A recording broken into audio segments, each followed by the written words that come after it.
48,000 files from the Epstein database have actually apparently been removed, some of them even alleging malfeasance with the current president of the United States.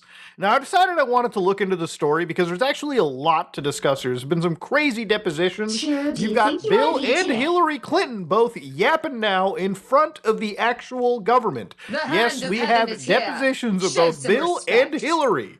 So it's been a wild, wild set of days indeed. So I want to just kind of like go through all of this, kind of pick apart a lot of the fluff, and really bring you the meat of the situation. So out of the 48,000 files that have actually been removed, and a lot of people can verify this for themselves by going to the Department of Justice's website, the Epstein Files, and actually reading these for themselves, right? So for instance, there's a way for you to actually browse the entire files for yourself. You can put in anything you want here, hit that big old search button, or you can go to the DOJ disclosures and you can actually see all of the data sets that have been released, which there are about 12 of. Now, a lot of people have been looking at these data sets, for instance, and have noticed that the actual numbering pattern around them, which would be EFTA, like for example 012, 62, 782, and then of course you've got EFTA 012, 62, 784. You might be wondering and sitting there, it's like, wait, if it's released, numbered sequentially, shouldn't we be able to see the number 3, right? Shouldn't there be a 012, 62, 783? That's a good question, actually. And in some cases, you can actually open up some of these files, for instance, and see that that is actually bundled with other files. So it's not exactly easy, but for a lot of individuals out there, there have actually been groups like NPR that have actually been investigating and have said that the Justice Department has withheld and removed some files related to Trump, right? And that was, again, like an insane claim to be making. So, of course, how did NPR do this? They did it the exact same way that I kind of talked about, too. They reviewed multiple sets of unique serial numbers appearing before and after the pages in question, stamped into documents in the file database, FBI case records, emails, and discovery documents. And, of course, the NPR investigation then found that dozens of pages that appear to be cataloged by the Justice Department actually aren't shared publicly as they're legally required. So wild stuff. And of course, obviously, there have been actual committee members in the government, like Robert Garcia, who's like, wait a minute, I reviewed unredacted evidence logs at the DOJ, and I can confirm that the DOJ appears to have illegally withheld FBI interviews with survivors who accuse Trump of heinous crimes. So again, people don't know whether there's a cover-up actually happening. To be real with you, I'm not a naive person. I think there's definitely a cover-up, and it's definitely not just to assist the President of the United States. I think it's to assist the whole class of billionaires and super powerful people that have been implicated in these crazy files. Now, the reason why 48,000 files were suddenly removed all of a sudden was not because that there's a war taking place and the government thinks that maybe people can be, maybe people are completely distracted, right? Whether it's aliens or a fucking war, maybe as long as people aren't talking about these files, maybe it's a net win. Now, the government has removed these because apparently they've done such a terrible job with redacting personally identifiable information for victims that a lot of lawyers have come flag certain files. Per what the government says, they've removed these files so that the lawyers can re-review them and make sure that further redactions can be placed so that, these people can't be re-victimized. But here's the thing, right? No matter what the government does or says, thankfully, there are ways for us to independently verify. For instance, jmail.world has done such a great job at archiving this that they really do deserve like a fucking ultra medal. They've done so many jobs at this that they've even categorized every single type of mail into individual topics, right? Things like key properties, travel destinations, intelligence and state connections. And this is important for everyone because I think there's so much information that we need to be able to absolutely sort of parse it in a very easy to read way. There's been a lot of shit in these emails that don't even relate specifically to the human trafficking. Some of them relate to his connections, Jeffries in particular, with state leaders, people, who are, former prime ministers to countries like Israel, his connections to allegedly some of the most, insane foreign intelligence, communities. This is a guy that's so fucking well connected at such a high level that people are, it almost feels like everything ties back to him when you look at the richest individuals around the world, right? Crazy shit. But you can remove every single file from this. Thankfully, the communities of the world, thankfully the open source community has basically kept all of these files available and archived. So if the government really just wants to remove stuff, they can remove them from their own sites. That's fine. You can't remove it from the citizen sites, unless you go down a whole different rabbit hole there. But thankfully, there have been some good things that have come out of the Epstein files in that even if the United States seems like it's incredibly compromised when it comes to delivering justice, like they want to just make this go under the rug, there's been a lot of arrests and resignations around the world too, particularly in Europe, right? We talked about, Prince Andrew. We also need to talk about Peter Mandelson, who was the former British ambassador. Both of these guys actually arrested. And even if they were released the day of, the actual investigations are still commencing on these people, right? Just the arrest is already a slap to these people's dignity and respect that they covet so much, but the investigation is a good thing to see. There's individuals that have resigned from various posts because they've been connected to Epstein, and because people have been rightfully calling for why that has happened, they've resigned in grace. Some of these people have been apologizing for it alongside resigning. So it's a good thing to see that in some parts of the world, there is actually some level of justice being done. Even when it comes to some of the richest guys in the world who dictate what we get to do day in and day out and decide policy, people like Bill Gates, for instance, actually finally had to say that they regret their involvement with it. They've even said things like, I did nothing illicit, I saw nothing illicit. He acknowledged that he had 2 affairs with women that Epstein later discovered, but said that they didn't involve his victims, which kind of a convenient thing to say. To be clear, I've never spent any time with victims, the women around him, he said. It was a huge mistake to spend time with them, and I apologize to other people who are drawn into this because of the mistake that I made. Now, do you believe Bill Gates at his word here? I personally don't, but it's insane to think that this wouldn't even been happening if these files had never been released to begin with. Remember, the fact that these files released is what has put so much pressure on some of the richest, most powerful individuals in the world, right? To the point where they actually have to acknowledge and talk about this. Now, it's crazy to think that this situation has been, again, so politicized that you've got statements from people like Chuck Schumer saying stuff like this. This is insane. This wouldn't have happened probably like 10 years ago, but listen to shit like this. Let me be blunt. There's a massive cover-up going on in the Justice Department to protect Donald Trump and people associated with Jeffrey Epstein. As we expected, Trump, Bondi, and their missions and their minions have played games with the release of these files. They release some documents that they want to release and continue to hide others. Now, I don't necessarily disagree with it, but bro, you have a lot of power in the government. Now, again, a lot of these people have kind of come together from party lines. I think for a lot of these individuals, for a lot of these politicians making bold claims like that, it's like, listen, you've seen what the unredacted files are, and it's kind of insane to me that nothing has actually leaked from any of these politicians, and none of these people have actually, brought up, none of these people, if there is any actual credible evidence to go on, either shit or get off the pot, either actually bring it up, make it so that it's so publicly known that eventually, no matter how compromised the Justice Department is, they have to actually pursue with some form of an investigation, right? If there is actually something in here that exists that could actually bring down, and again, it doesn't have to just be any president. I don't really care what side of the aisle this is hitting, right? I have no desire to see Trump go down or if he's innocent, then good, he's innocent. But if he's guilty, he's guilty. And the same thing goes for people like Bill Clinton, for instance. Now, speaking of the Clintons, they've actually been interestingly, resistant to being questioned the whole time. So back in August 2025, they were actually, subpoenaed for the Epstein files, right? Both, the Clintons were brought in.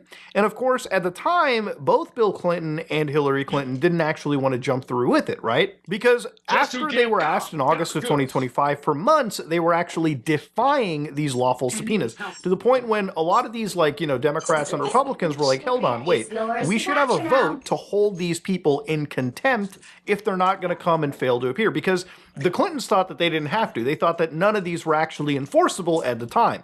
So obviously when there was a official contempt being threatened, then they decided, you know what, we're just going to show up and agree. Okay, we're just going to actually show up. We're going to come up. We're going to discuss everything. So no matter what people like Bill Bill Clinton say, where they're like, release all the files and I'm going to be very compliant. They have shown a history of not complying to any of this stuff until, of course, they were absolutely forced to. Like, teeth were literally being pulled at this point. Now, of course, a lot of these were actually happening behind closed doors, which ultimately is of no importance to me. I want to actually see stuff that's released publicly. And thankfully, in this case, there have been public depositions. So we're going to go through what the actual Clintons have said and just kind of go through the big key highlights as we go through this video.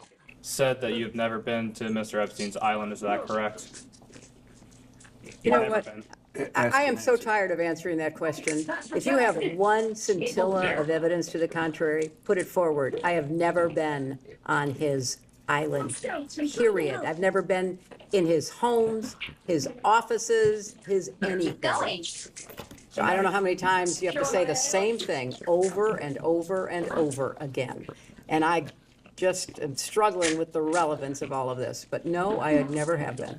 So that's a pretty roundabout way of just saying, no, never been there. Now, again, the interesting thing about this is, you can just tell from here that she never wanted to be here. Like, for months, she was fighting to not come here. And when they ask her this question, she's like, listen, I'm fucking done. Mind you, this is also 4.5 hours of a deposition as well, too. So I can understand just being that frustrated. But at the same time, bro, when they ask you that question, it's like a yes or no question. You just have to say, no, I wasn't there. Simple as that, okay? And again, if you didn't lie about that, if you're not lying under oath, there's no shame in that. So, of course, then comes Billy Clinton talking about his relationship with being more businesslike. So listen to this. Mr. President, were you ever in the position to owe Jeffrey Epstein a favor? I didn't consider that. I thought we had an understanding about the airplanes, that he would let me use the airplane to set up my AIDS programs around the world if I'd agreed to talk to him for an hour about economics and politics on every long leg.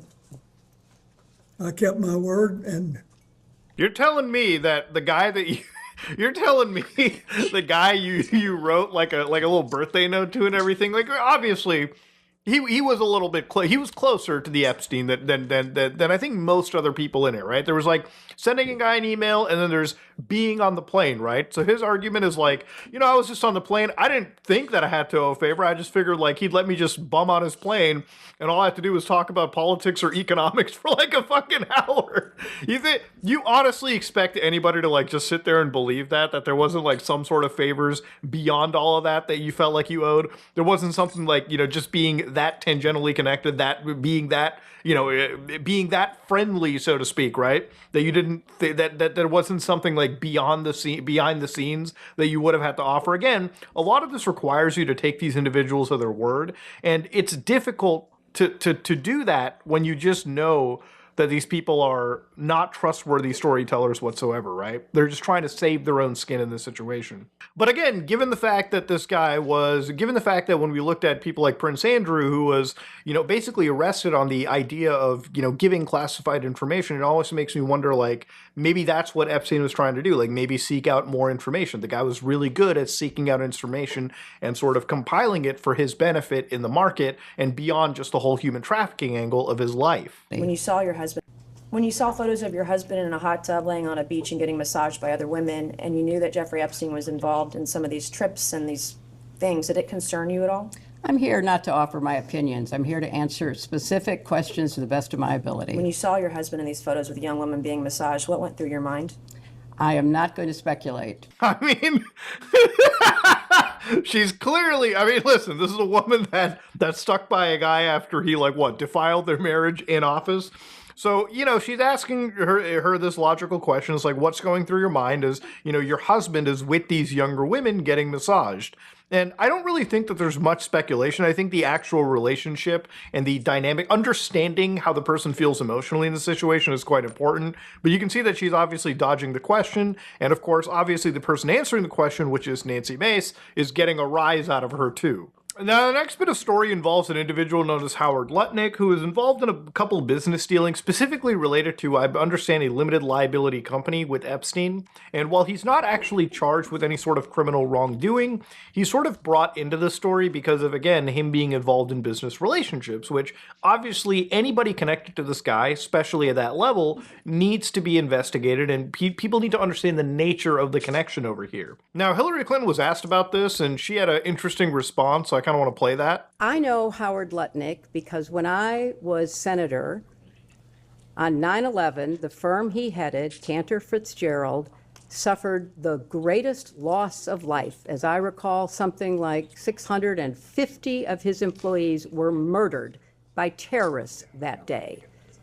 Howard Lutnick missed being a victim because he was delayed dropping know his that. I child asked off him. to Yeah. kindergarten. You asked the question. I'm going to answer your question. Now you're gonna yell This at was me? what I spent You're my going to yell at time me. doing. I'm a I survivor spent trying to look out for other well, survivors, trying to and get to the I bottom was of it. taking care You of waited the 6 people months who to lost get here today. 3,000 6 months, lives and now you're being at World defiant Trade and Center. indignant today. Again, may I remind you, it could have just been a simple yes, no. Maybe I met the guy in DC once, but you decided to bring up the whole 9/11 bit as some sort of way to like exalt or like, bring her character up, when in reality it had almost nothing to do with the question that was basically being asked here. Me think he was involved. To get more information for this investigation, was wondering if you also agree that President Trump should answer questions of this committee. That's for you to decide, but he did know him well, and I once had a brief discussion with him about it. The president do you think you want to be today? 20-something years ago, never said anything to me to make me think he was involved in anything improper with regard to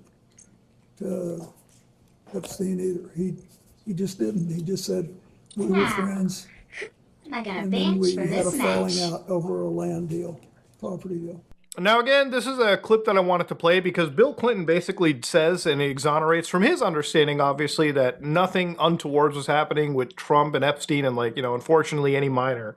And the thing about it is, obviously, that's all I think he can say because maybe he genuinely didn't see anything happening over there. But there's also a darker way to look at this and think that maybe behind closed doors, both Trump and Clinton probably agreed to what they should say and get their facts straight and the story straight. There's a lot of ways to take this, but obviously these are older individuals, I guess.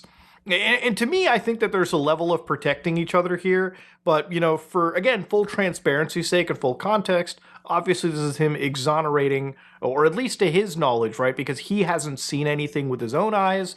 To basically say that, Trump is not necessarily involved in the dirtiest of the dirty. But again, it's up to you to take this. It's up to you if you want to trust Bill Clinton at his word over here. But again, I wanted to play this clip for, again, the full context. Then, of course, down the road, she was asked about things like Pizzagate, for instance, which for anybody that doesn't know Pizzagate, this is Comet Ping Pong, which is actual chain, it's a pizza store where, again, it was tied because of the leaked emails from John Podesta, somebody who was attributed to Hillary Clinton.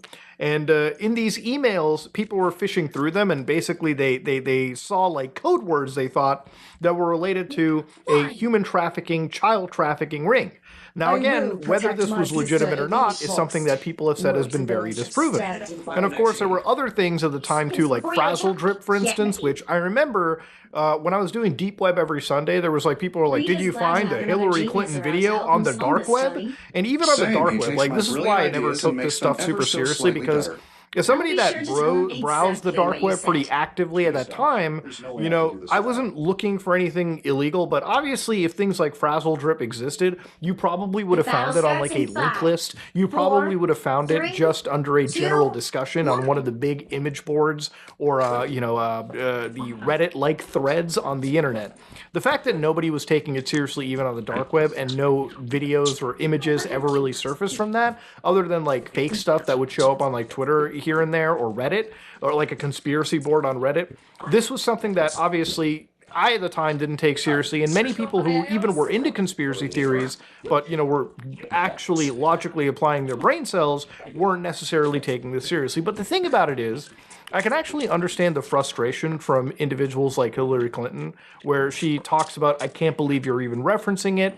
The things about it is that the connections that Pizzagate has to this is when we're looking at things like the mentions of jerky and recipes related to that, where people thought that code words in the Epstein documents were related. They were talking about something sinister just in plain English. And the thing about it is, there's a lot of stuff that you can go after. Like, let me bring up the reality here, right? Like, QAnon is a conspiracy theory that people grabbed into. But, in a way, QAnon is kind of it kind of vindicated itself through the Epstein files, because in this case, we actually do have a real human trafficking proven network, right, with actual billionaires and people's friends. There's actual real victims that we can 100% verify. And the thing about it is that you can reach down the conspiracy angles of, baby eating, cannibalism, crazy shit like that, or you can look at the actual facts, which are dark and decrepit on their own. And we can focus on that and bring the people attributed to that to justice rather than chasing, in some cases, what are actually phantoms. Now, look, there's a lot more to kind of discuss over here, but I feel like this video has gotten longer than it has, than it really needed to be. So ultimately, in the end, there is one more investigation that I do want to talk about, something that did open up. For instance, anybody that doesn't know what this coordinates lead to, this is the infamous Zorro Ranch, which is a property that was of great importance to Epstein. And this property, if you zoom out over here, ladies and gentlemen, is in the state of New Mexico. It's actually a fair bit out from places like Santa Fe, from places like Stanley, but of course, this little ranch was where a lot of evil has allegedly occurred. And of course, when you look at the actual photos from this area, which have recently come out by the DOJ, you can see that the interior is just genuinely a mindfuck. Like, just look at the actual design over here too, the chandeliers, the weird, like, colored chairs. Then, of course, the further you go down, I think one of the weirder images that I saw was this, like, pool where it almost looked like a liminal horror room for a minute. There was something that guys like Aiden Ross actually said that really stuck with me, where some of these rooms are designed in such a way that if you're like a victim and you happen to escape and reach law enforcement, then the rooms are designed in such a way where describing them makes you almost sound crazy, right? Like pastel pink walls, liminal white cream like design. People will have a hard time describing what the actual locations were looking like. Like, if you remember the images with the dentist chair, for instance, like if you actually escaped, went to law enforcement, and you tried describing the rooms that you were in, you'd almost sound like a crazy individual. And somehow I feel like that actually had that actually had some weight to it. Like, Aiden Ross actually did say something that actually really mattered, and maybe that's also one of the craziest parts about the story. Now, obviously, the really filthy part about this whole story, too, is, like, the feds at one point were actually asking, allegedly, New Mexico to halt the Epstein probe into Zorro Ranch, right? Which, again, for a lot of individuals, a lot of victims, was a serious, serious blow. And thankfully for them, at least in this case, they decided that because of the unsealed FBI files, there is actually a warranted case for a further examination. So now that that case has apparently been reopened, New Mexico is going to be looking in to what has actually happened with Zorro Ranch. But it makes you wonder, right? It's like, why did the FBI even intervene to begin with? And, why did that intervention even succeed, right? Like, if there's actual malfeasance to happen, the U.S. government, no matter what level, should pursue justice. The U.S. cannot claim to be a justice-loving country when this kind of shit is happening so blatantly.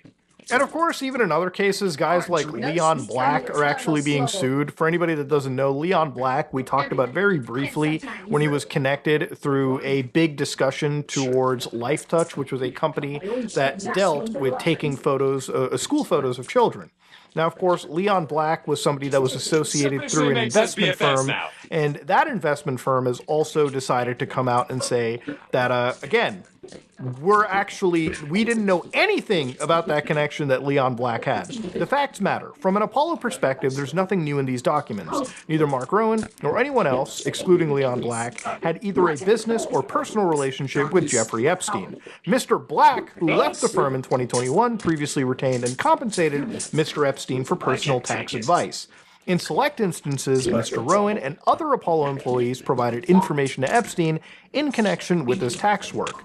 So again, Apollo will go and say, no, we didn't know anything about this. And again, whether you trust the company here or not is entirely up to you. But it's just another example of high-profile exits and actual consequences happening because of these files. You know, for as messy of a release as this is, I don't want to make these videos just focusing on the negative. I think there is a good positive amount when you do get to talk about people, you know, actually resigning, people apologizing, people being arrested, and investigations that were once shut down finally being reopened. I think it's important that we keep discussing these files because I think they affect everyone. I think, you know, if we ever are okay with a human trafficking network getting away like this, then I don't think any other claim of justice is ever really valid. So in regards to everything that's been happening around the world, whether aliens are being disclosed or war in Iran is being used as a distraction in some ways from these files, keep talking about it, keep sharing it, and keep holding your government accountable. Because these files don't just affect America. This was happening at an international scale. Every big country is involved in this. And really the most power any country can have to deal with justice here is the United States. And it's just, the only painful part about this is that's the only country not doing enough to seek justice. Anyways, ladies and gentlemen, this is me, Mutahar, and I'm out.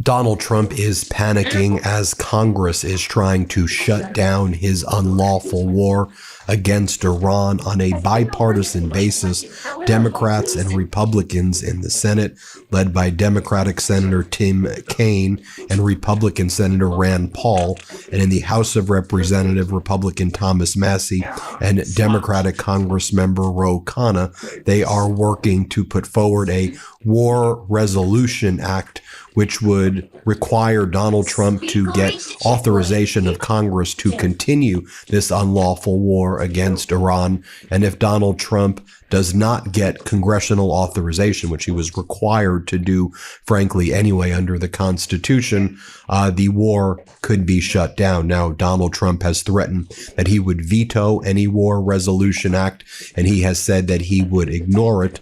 Also, I don't think we even need a War Resolution Act, given that Congress has the authority when it comes to declaring war, and Donald Trump requires congressional authorization to declare a war in general. But regardless, this War Powers Act in the 1970s allows Congress to assert its authority over these areas.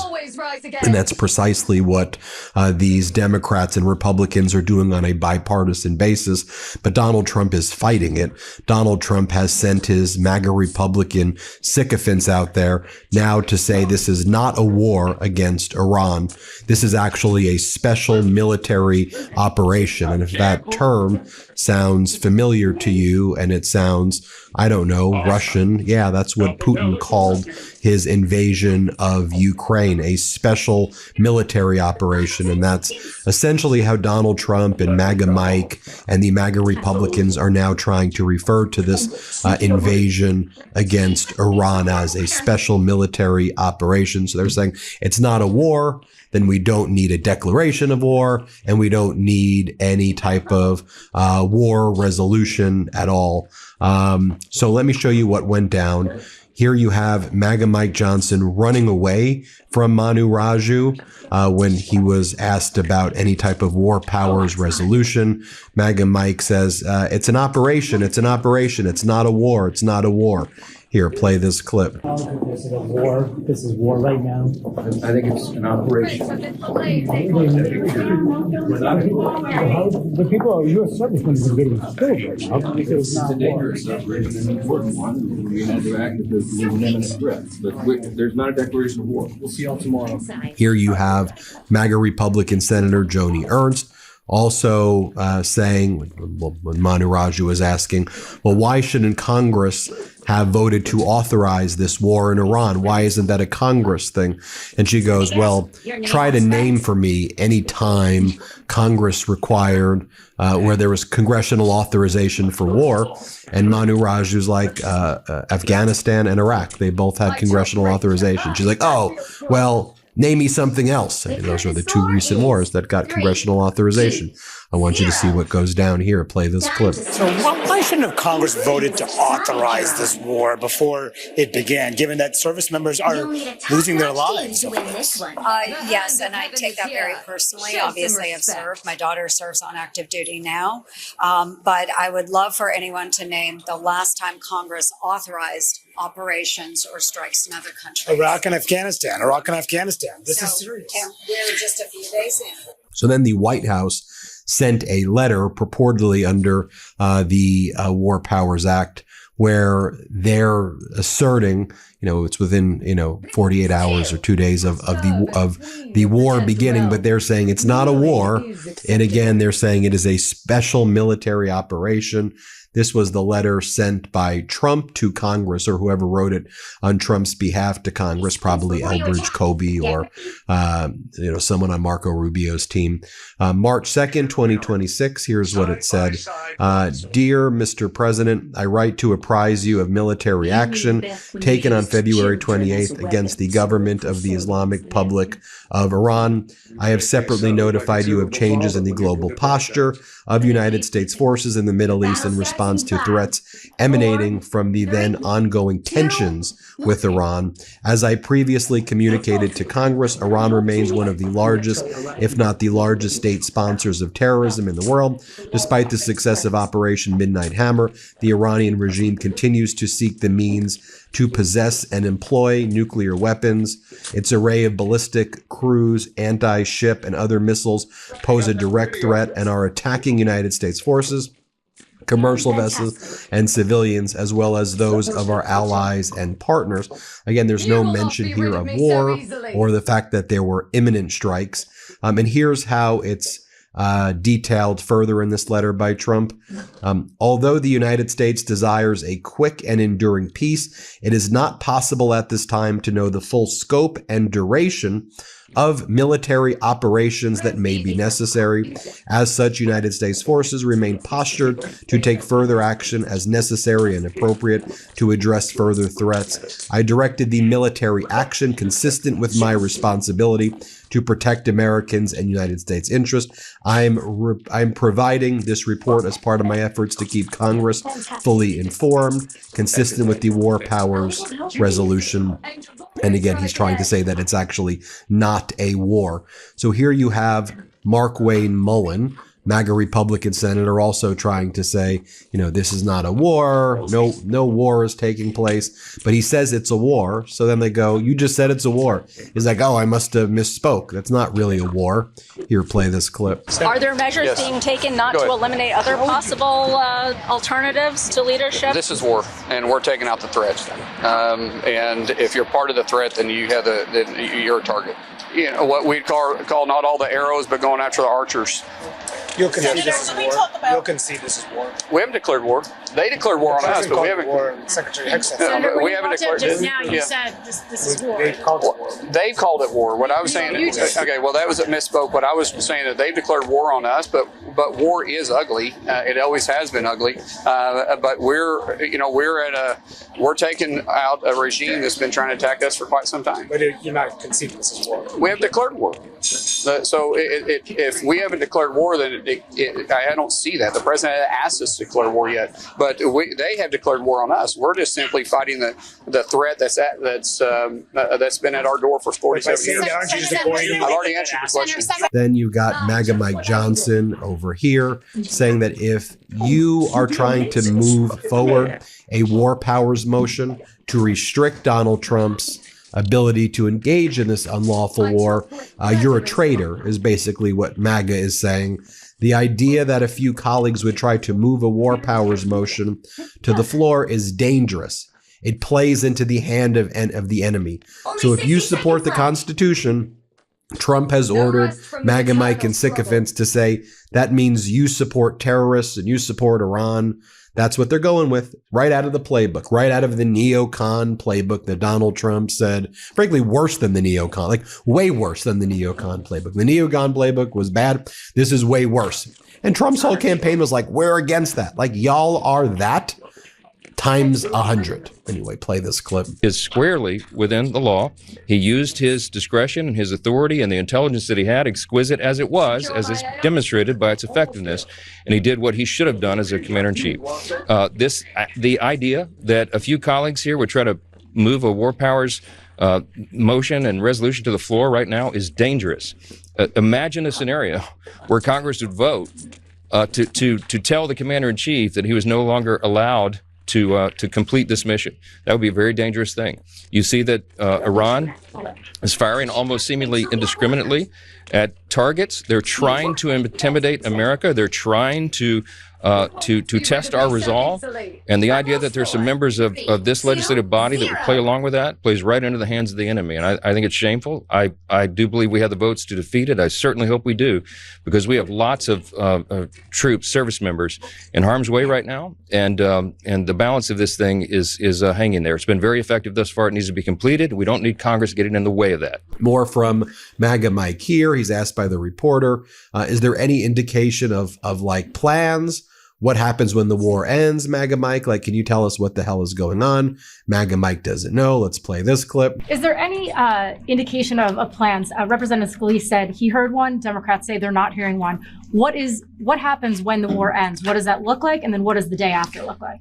Look, no one can yet determine with any degree of certainty how this will turn out. We have taken out in what appears to be top few layers of leaders and potential leaders who would take over there. It is time for the people of Iran to step up and seize this moment of opportunity for them, the one that they have long awaited, to have freedom there. We're encouraging that. We're hopeful for that. I think our NATO allies and our other allies around the world are watching with great anticipation and hope. I suspect that the entire world will reach out a hand of encouragement and assistance. If you've been listening to the show for a while, you already know how much I love Sol's out-of-office THC gummies and sparkling beverages, and now they've launched something new, Mood Gummies. Lately, I've been more mindful about how I want to feel, whether I'm socializing, winding down, or just decompressing after a long day. Instead of defaulting to a drink and hoping for the best, I've been reaching for Sol's new Mood Gummies.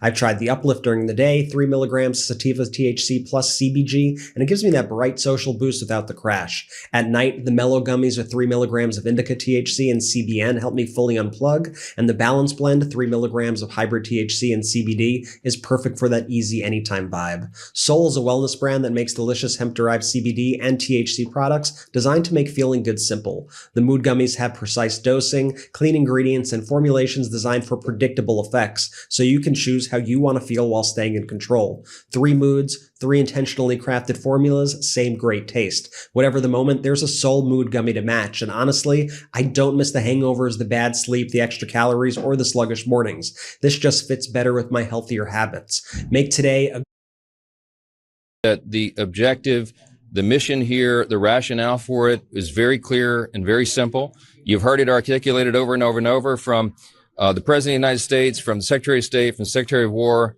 myself, and many others who have said this over and over. I'm not sure why there are lingering questions about this. This is really a very simple matter. It's about the building of ballistic missiles. That's what Iran was engaged in.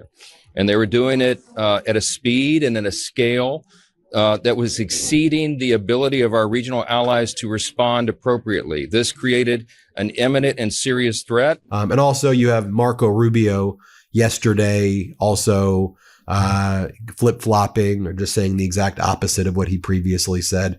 Here's what he said yesterday. Here's what he said the day before. You can play this clip. Yesterday, you told us that Israel was going to strike Iran and that's why we needed to get involved. Today, the president said that Iran was going to get Yeah, your statement is false. So that's not what I was asked very specifically. Were you there yesterday? Yes, I asked Okay. the question. And so the president made the very wise decision.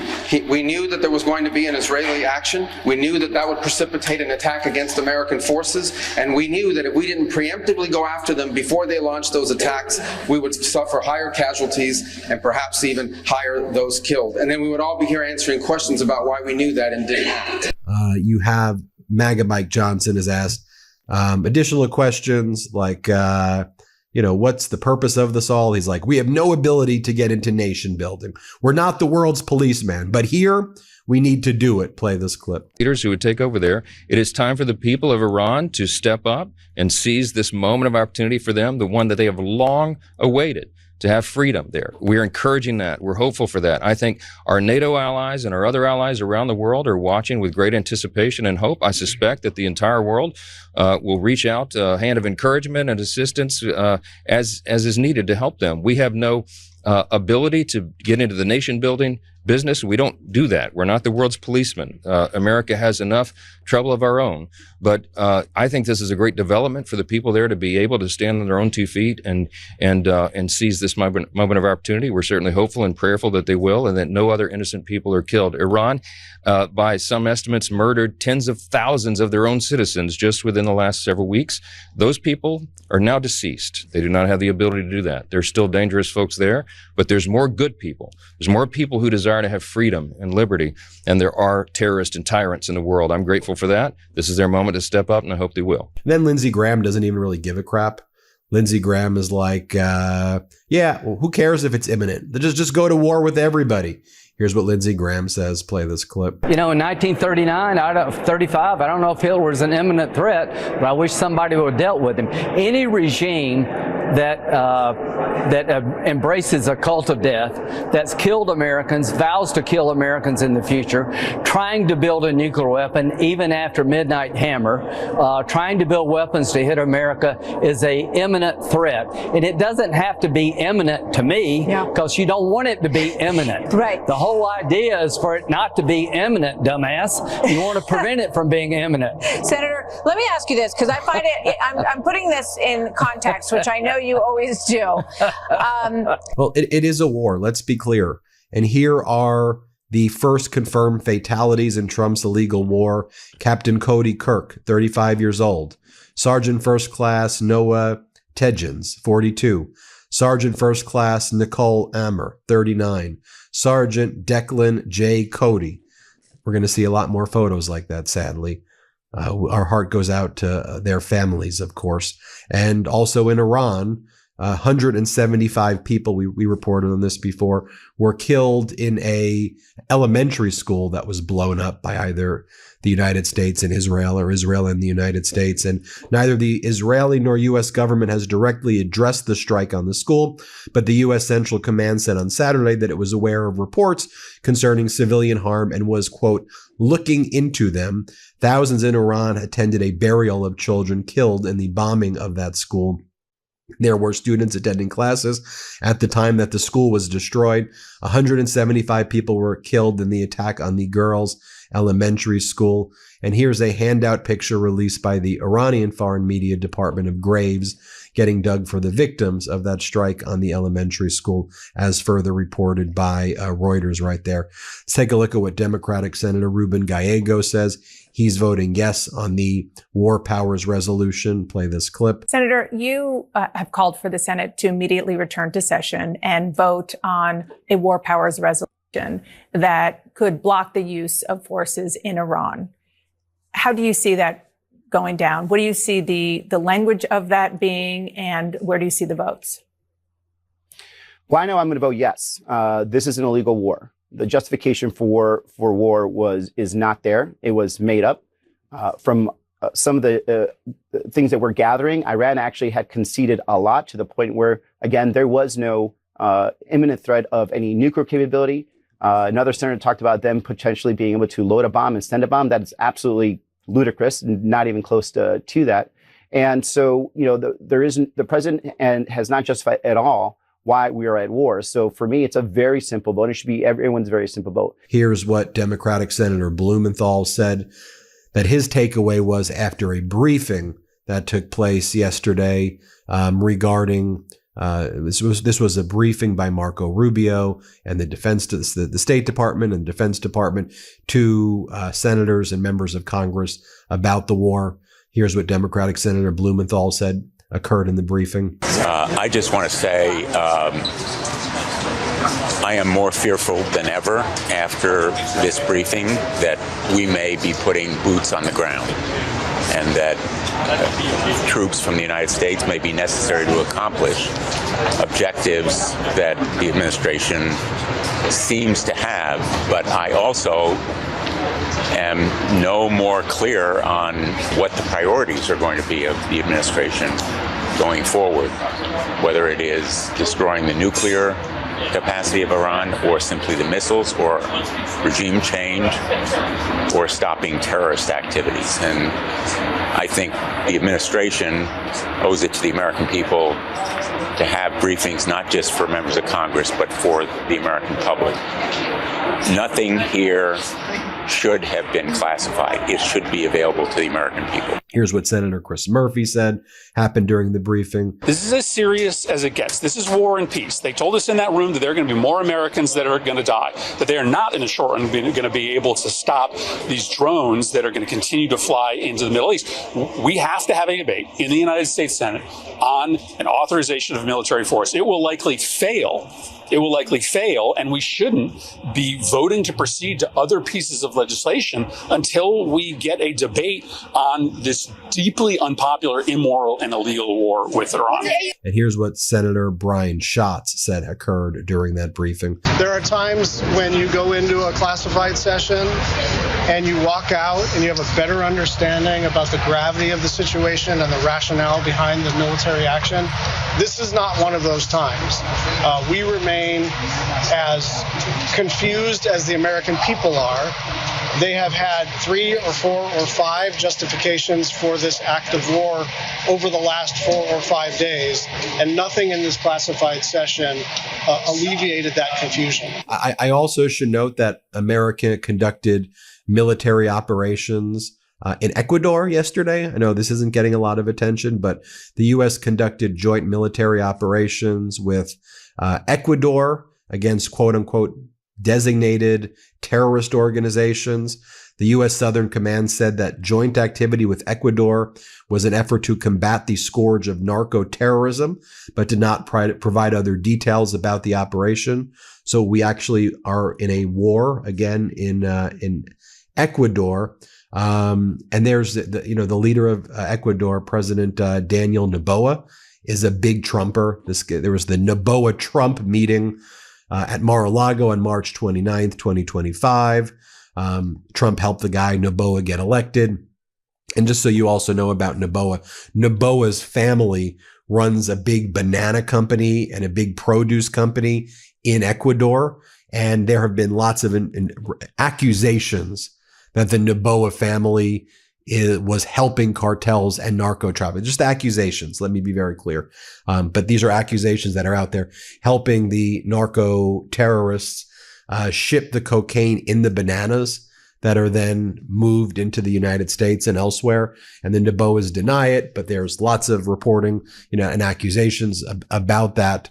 And so my query is Donald Trump helping Noboa and Noboa's family crack down on basically the competing cartels, because we know that Donald Trump actually supports narco trafficking, right? In Honduras, Donald Trump allowed Juan Orlando Hernandez, one of the biggest narco traffickers who worked with Chapo. Donald Trump pardoned the guy and let him out. So it makes sense that Donald Trump would be supporting a guy like Noboa, wealthy family, running this kind of, similar type of Trump regime version of it in Ecuador. The same way Donald Trump helped Juan Orlando Hernandez in over in Honduras. Well, there you have it, folks. We'll keep you posted every step of the way about what happens with this vote. So the War Powers Resolution vote occurs first in the United States Senate. Then it will take place in the House of Representatives. First, it takes place in the Senate on Wednesday. The vote in the House will take place on Thursday. And we'll keep you posted every step of the way of how Congress votes. Let us know what you think. Hit subscribe. Let's get to 7 million. Thanks for watching. Love this video? Support independent media and unlock exclusive content, ad-free videos, and custom emojis by becoming a paid member of our YouTube channel today. You can also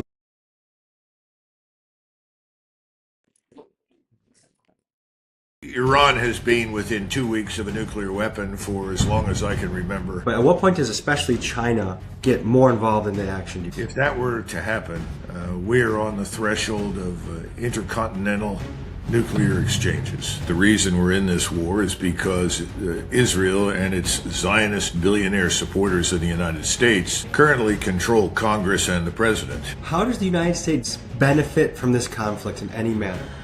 It doesn't. Folks, as I talk to you right now, World War III might be around the corner. Missiles are flying from different countries, bombs are exploding, people are dying, things are getting serious, and I wanted to talk to somebody that can help us understand what's going on in our world. So on the show, we're having an interview with Colonel Douglas Macgregor. He served in the military for almost 30 years. He's a West Point graduate, and some people have called him one of the most innovative minds in the military today. He is joined by Zoom, so this is just a Zoom call, but I think the information is key. We could have flown to DC and done a podcast-style interview, but right now I think information that is powerful and quick is the best. So tune into this as you're working, going for a run, and learn about what's going on in our world. I'm very concerned about this battle in Iran. I'm very concerned about our alliance with Israel, and I think Colonel Macgregor fills in a lot of gaps and gives us a comprehensive understanding that only someone with almost 30 years of experience in the business can do. Tune in to Douglas Macgregor, but first, a quick word from the sponsor of today's episode. Folks, before we dive in, first a quick word from the sponsor of today's episode, Proof Wallet. Every real man needs a real wallet, and Proof delivers just that. In an age where it feels like everything is made from cheap crap, Proof does the exact opposite. They use genuine leather and aerospace grade metal to craft their wallets. This is a veteran owned company that takes pride in craftsmanship. They have a minimalist design that you can fill up to 25 cards in here without it feeling bulky, and it also comes with RFID blocking technology that helps protect your cards from scammers. What separates Proof from the pack is their customer service. If this wallet gets lost or stolen, they replace it for free. To get one for yourself, visit go.carryproof.com/TommyG and use code TommyG for 20% off your entire order. That's right, use code TommyG for 20% off your entire order. Thank you, and back to the episode. Colonel, thank you for joining us. I know that you're getting a lot of calls right now. The first thing I want to get into is understanding why we're in this conflict in the first place, from the Trump administration's point of view, and then if it differs from your point of view as well. Well, listen, people can go and listen to Hegseth and Trump and whatever they have to say. I'm not going to repeat that drivel. I'm going to tell you that the reason we're in this war is because Israel and its Zionist billionaire supporters in the United States currently control Congress and the president. They invested enough money to ensure that everyone on the Hill will support whatever Israel wants. And they invested enough money in Trump that he was able to be elected in 2024. Those are the facts. So we are effectively in this war to remove Iran as an obstacle to Israel's regional hegemony. Now, if you say that to a congressperson or to someone that's in AIPAC, they're going to say that that is a conspiracy theory. Well, it's not a theory. It's a fact.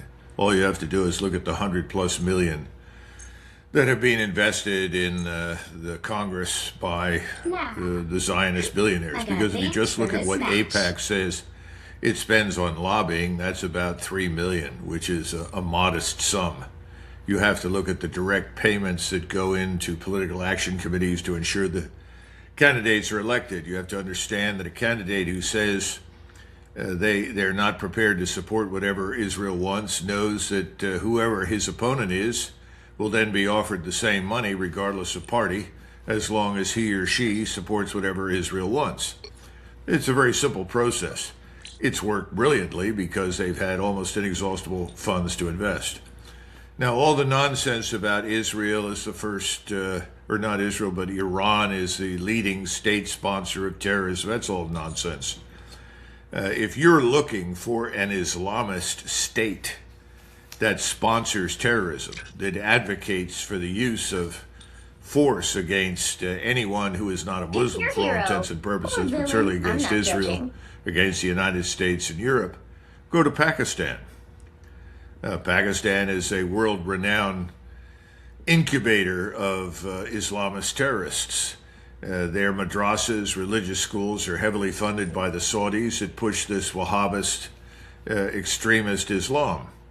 And they very definitely fall into the category. Of course, Pakistan has nuclear weapons, which suggests that if you want to avoid being disrupted or invaded or attacked by the United States and Israel, you probably ought to invest in nuclear weapons. Which is what they're Iran using. Iran has made it very clear that they will not build a nuclear weapon. That was declared an impossibility almost 20 years ago by the man who is now dead, the former supreme leader, Ayatollah Khomeini. We decided on the basis of Israeli propaganda and direction to say that we don't believe them and they're lying. You've got to go back and look at Mr. Netanyahu's record as a good example over many, many decades. Iran has been within 2 weeks of a nuclear weapon for as long as I can remember. Iran is a terrorist and wants to kill everyone who is not a Muslim. It's all nonsense. We forget that, for instance, this man Soleimani, who was the leader of the Iranian Revolutionary Guard Corps back in 2005 and 2006, was instrumental in taking the Shiite population led by the famous mullah, whose name escapes me at this point, out of the fight so that Petraeus could pay off the Sunnis and the Shiites would stop fighting to allow for some measure of stability to put in a government. And that government turned out to be pro-Iranian under Mr. Maliki. People have forgotten that.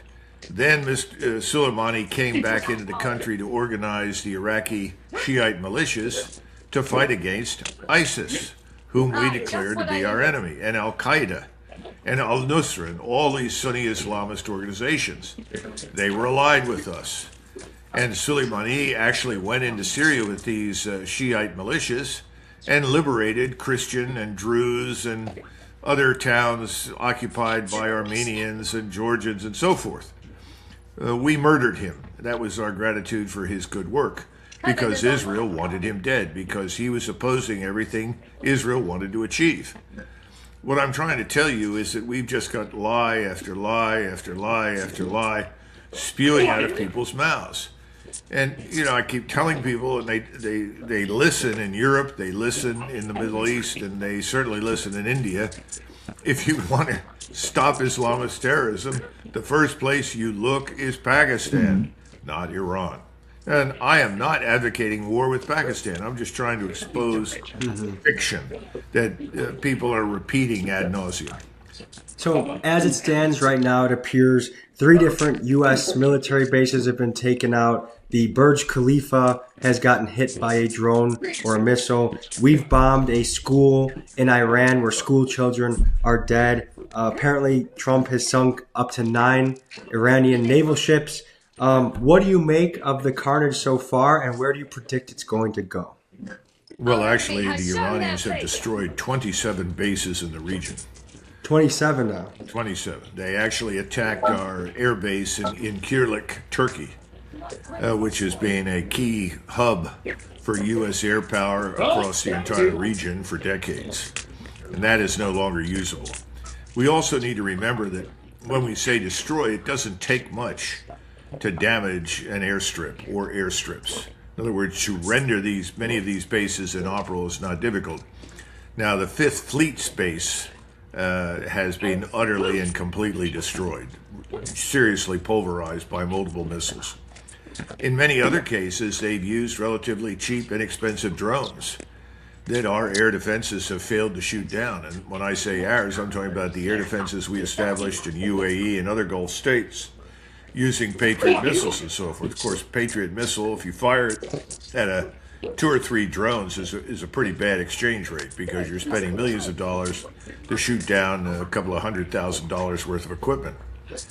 But they've managed to also damage all the port facilities that we have historically used, even port facilities in Oman. And we were building a port facility in Oman that was supposed to replace the one we've been using in Dubai. And the reason for that was very understandable. We were looking at the vulnerability of the port facilities, and we needed someplace else where we could reload Tomahawk missiles and strike missiles from the Navy, the whole SM family. Right now, we've lost all of those. And the impact on our logistical infrastructure is huge, because you're talking about having to fall all the way back to ports in India or ports in Europe, because you can't use the ports that are in the Middle East. And then beyond those that have been destroyed or damaged, most of the countries in the Middle East have now turned away from us. And I think that's going to be the future. If I were going to predict the future right now, I think we will be swept completely out of the Middle East by the time this war ends. We will be finished in the region. Do you predict this being a short-term conflict or something that is going to be long-term and ongoing? I think this is going to go on for weeks, maybe months. We just don't know. Remember when we started the Kosovo conflict, the bombing campaign, that was supposed to last, as I recollect, 2 to 3 days, maybe a week, 2 weeks at most. Well, it lasted for 78 days. And the bombing campaign did not drive the Serbs out of Kosovo. We sent Strobe Talbot to Moscow, and he cut a deal, as President Trump would say, with the leadership in Moscow that agreed that they would tell the Serbs that they could not provide them with food, fuel, and medicine through the winter. And at that point, Milosevic, who was then the widely demonized leader of Yugoslavia or Serbia, recognized that he had to get the troops out because he didn't want to watch several 100,000 of his countrymen starve or freeze to death in the winter, because we bombed all the energy grids, all the heating plants, and so forth. This time around, you're in a somewhat different position because you have an enemy that is far better armed with much more modern technology than anything we faced in Serbia in 1999. And thus far, the Iranians seem to be doing very, very well. I think their next step is to essentially eliminate all the air and ground facilities in Israel for the Israeli armed forces, and force the Israelis to essentially fight from the ground without having much access to launch aircraft. Do you think Israel is going to get absolutely pounded over the next few days? I think it has been already, and it's going to continue nonstop. I'm told that President Trump actually sent a message over the weekend to the Iranians offering them an opportunity to negotiate. And they said not only no, but hell no. And I think they've had it with us, because once again, this latest attack did not begin with us. We need to back up a little bit. I've been saying for months, ever since the 12-day war ended, that this would recommence. In other words, the war between Israel and Iran and us would recommence. I thought it would happen just before Christmas. It didn't. Then it became clear that it was probably going to happen in January. We saw these demonstrations, which were grossly inflated in their importance. We lied about what had happened over there, arguing that tens of thousands had been killed, which is a lot of nonsense, including large numbers of police. Well, ultimately what happened is that they did kill the demonstrators, about 400 policemen, but we know that that happened because the Mossad was on the ground with weapons and passed them out and urged people to shoot them, paid people to shoot them in some cases. And the demonstrations were not about overthrowing the government. They were protests about the sad state of the economy, largely as a consequence of our sanctions. And the government didn't disagree with them and said, we're doing everything we can. And they were negotiating a deal or a loan with China for $1 billion to boost the economy. As it turned out, all the killing made that impossible. But only about 3,000 people were killed. Some were jailed. But what we told was a lie at the time about what was going on. But I think the lie was actually believed in the White House. And I think President Trump actually thought, well, this is the moment we should be prepared to attack. But it was shut down so dramatically, particularly after the Iranians discovered, thanks to Chinese and Russian intelligence, where the 40,000 Starlight terminals were that the Mossad had smuggled into the country for use by their agents and the opposition. Once those were shut down and they eliminated most of the agents or the ringleaders, then it all ended. Right now, the only demonstrations we've seen since that time, and including yesterday, involve millions of people demonstrating support for the government. So I think it should be pretty clear now that what President Trump expected at the time wasn't real. Now, we heard from Mr. Witkoff quite recently that he, in private with Mr. Trump, concluded that it was very strange to them that the Iranians had not capitulated simply on the basis of assembling all of the American military power. And he said, whoa, why? We thought they were going to submit. You begin to wonder who the hell is really in charge. And I think we know who that is. That's Netanyahu. And Witkoff and friends are all surrogates for Netanyahu. Utterly false assumption about how the Iranians think or how they would behave. Iran will not submit to Israeli Jewish supremacy over the region. They won't do it. They won't submit to it over them. And I think they are now increasingly going to be backed by most of the region. And we are desperate. I think Trump called this inaccurately. I'm not sure what kind of advice he got. I doubt seriously he listened to anybody that told him about the limitations on our missiles, how many we had, how many we could produce to replace the ones we shot, and so forth. And I think he also failed to listen to people that told him what we could do from the sea and what we can't do from the sea. The outcome is now a war that is just dragging on without any end in sight. Can you go on a little bit more about the miscalculations you suspect this Trump White House has made in this conflict and how that could result? I'm told that we have something in the neighborhood of 4,000 to 5,000 missiles in the region right now. Many of those are Tomahawk, some are Standard missiles. Against that, you have 250,000 missiles on the Iranian side. There are many different categories, and the numbers are different in each, but the point is, they have vastly more missiles than we do. And remember, they're a continental power. That means they're a land power. Their logistical supply chain is very short. Their manufacturing facilities are all underground, and they're continuing to turn out missiles. They also had the Chinese deliver many hundreds of missiles over the last few weeks. And these missiles are very accurate, very lethal. They're compatible with the launchers that the Iranians have. So I think there was a tendency to brush that aside. I think they thought that the Iranian air and missile defenses would fail completely. Well, actually speaking, they're starting to perform finally better than they have in the past. And I think that that's enough to deter people from entering Iranian airspace. The one area where I'm told that we have actually crossed into Iran, along with the Israelis, is up near Tabriz in the very northwest corner of the country. So the point is, I think we've misjudged. We've misjudged our production capacity, our ability to keep up. We keep forgetting that for every missile that's incoming, you fire 2 or 3 to try and knock it down. We have not kept up with the technological developments that they have achieved in Iran. One of their newer missiles that's had great success deploys a dozen or so decoys. And while the various anti-missile missiles are being fired in Israel or by us, the real missiles that are the real dangerous ones that you want to try and stop penetrate. In other words, they have gamed this very effectively, and their penetrations have been effective. And they've used cheap, inexpensive drones wherever possible, and they've managed to essentially shut down the economy in the United Arab Emirates, shut down Bahrain, shut down Kuwait, shut down Qatar. These are not minor matters, because India does billions and billions and billions of dollars of business through Dubai, through the UAE. 18% of the economy in the United Arab Emirates is tied up with aviation. Right now, no one can land or take off. I mean, I could keep going down the list, and you've seen what's happened with oil. Oil is spiking. Remember, capital always flees conflict and crisis and migrates to stability. We've destroyed stability.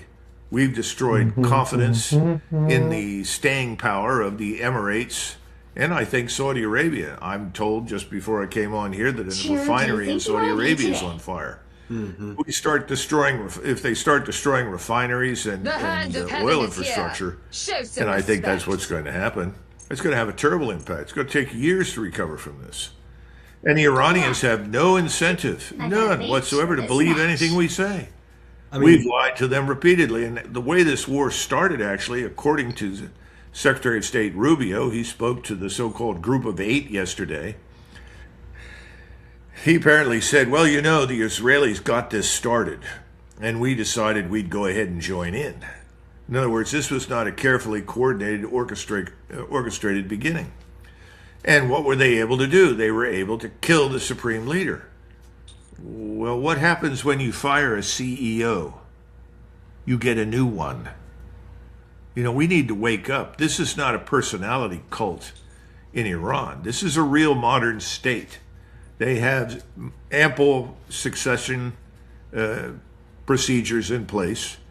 One commander replaces another based on the casualties. This is not some backward sultanate in the Middle Ages that you lose the sultan and everyone falls apart. So I think all of the assumptions we made about Iran at this point are wrong. Now, the real question is this. What else can we do? Well, one of the things that we're doing is we're trying to persuade the Kurds that control much of Syria and parts of northern Iraq to invade Iran on the ground. We're telling them, if you do this, we will help you build your own state. Now, guess who the source for that information is that was captured through signal intelligence? The Turks. Now, if you're a Turk, how do you feel about a Kurdish state emerging in the region that aspires to take almost a third of your country? And just a few weeks ago, we had a situation where a group of Kurds, about 400 of them, armed to the teeth, were organized and sent into action to cross the Iranian border by the Israelis, by the Mossad. The Turks informed the Iranians of this, and the Iranians annihilated the 400. You have to stop that. So I think what you're going to see now increasingly is greater cooperation between Turkey and Iran. Turkey has the largest army in NATO. Turkey is a modern state with modern armed forces. And the Turks are already very unhappy about what the Israelis Why does everybody have done in Syria. overextend, dude? The Israelis have taken much of southern You don't even Syria have to and go way up continue there. All we push had to do towards is hold Damascus. this area. So I guess what I'm saying is that we are now looking around for other ways to attack Iran. Is that evidence for success with the air and missile strikes? I don't think so. One thing that I'm very curious about is, so it seems like this is going to have very big ramifications on the world oil market. And two beneficiaries of Iran's oil market is Russia and China. At what point do the bigger superpowers join this fight? I know that China is supplying weapons and planes right now, but at what point does especially China get more involved in the action, do you think? Well, right now, to compensate for the 2.7 million barrels of oil a day that India receives from the Persian Gulf, the Behind Indians us. are buying oil from Behind us Russia. on point. China is buying oil from Russia. Japan is buying oil from Russia. So I think we can say at this point that this is a bonanza financially for Russia. They're making more money I'm than they playing ever on the made board. from the There's oil a and daredevil natural gas back here. market. And They have Doctor a new Strange. pipeline, straight into China. And they are doubling down to Just because they can see it don't mean they're going to do anything about it. That's why I always be losing matches. So be for playing at with dumb least the people. temporary loss of oil and gas from the Persian Gulf, because China gets roughly a third of No, all of its look, oil that's and why gas we're from the still in Persian play, Gulf. right? However, we should point out that China stored up a great deal of oil and gas. In other words, they have reserves, and they built those That's why reserves you use a up valve, right? You got to stay in the against air without very high getting into really probability any that this will combat. be cut off by us. So I think, at least for the moment, Russia and China You are the one that fine. started trash talking. The rest I of was us, just saying there's a not so person good. in the back. I'm a Europe trash in talk particular right back, is dog. in serious trouble Sound because dumb. we destroyed the Nord Stream pipeline, and we insisted the Europeans not take oil and natural you gas didn't. from Russia. No, you didn't. So they followed suit. They're not taking Sit oil over here lying and natural now, gas dog. from Russia. You get away. Now they've lost their access to oil and natural gas from the Middle East. So what do you do in Europe? Well, I guess you wait for the summer. You may not be able to do any work at night because you won't have any electricity. You know, look, what I'm trying to illustrate is that everything we have done has been done in a vacuum. We have ignored the interests of our friends and allies. You know, we don't care what happens to the Turks. We don't care what happens to the Indians. We don't care what happens to the Europeans. The only thing we seem to care about is Israel. How does the United States benefit from this conflict in any manner? It doesn't. You know, that was my point. If I'm projecting into the future, I think that by the time this is over, we'll be finished in the region. Nobody's going to invite us back in to build bases. Why would you want a base that belongs to the United States inside your country? Did we protect these bases? No, we couldn't. So what's happened to the bases? They're destroyed. What's happened to other facilities on the ground in these various places across the Middle East? They're being destroyed. So I don't see much evidence that we're going to be welcome there much longer. In fact, if you're sitting in Korea right now and you're already fed up with the way we've been treating them, and you want to get us out of your country, but you're too polite to say, please leave, I think the South Koreans are going to look at the situation and decide, look, these Americans haven't been very successful at protecting anybody. They can't protect their own bases. They certainly can't protect the Israelis. So just why do we have the Americans in South Korea? Because we don't expect an attack from North Korea. And right now, South Korea's largest trading partner is China. And the Chinese don't like North Korea. Nobody likes North Korea. You don't buy anything from North Korea. North Korea doesn't build anything to sell to anybody. So what would the Chinese like to do? They would like to see South Korea ultimately take ownership of North Korea. But that's impossible as long as we are on the peninsula. But people say, well, wait a minute, the Chinese want to invade South Korea. No, they don't. Why? Why would they do that? The same thing is true with Taiwan. For God's sakes, they don't want a war over Taiwan. A war with Taiwan would destroy business, destroy the economy. There's no value in seizing control of Taiwan.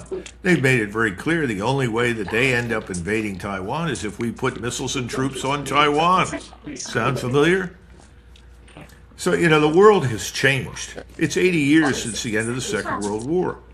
People are still running around saying, well, if the Iranians get the nuclear bomb, they'll attack us right away. No, they won't. But that's good Israeli Jewish propaganda. That's designed to buttress support for this war to destroy Iran. And remember, what's the war about? Have you looked at the Greater Israel Project? Have you seen the map?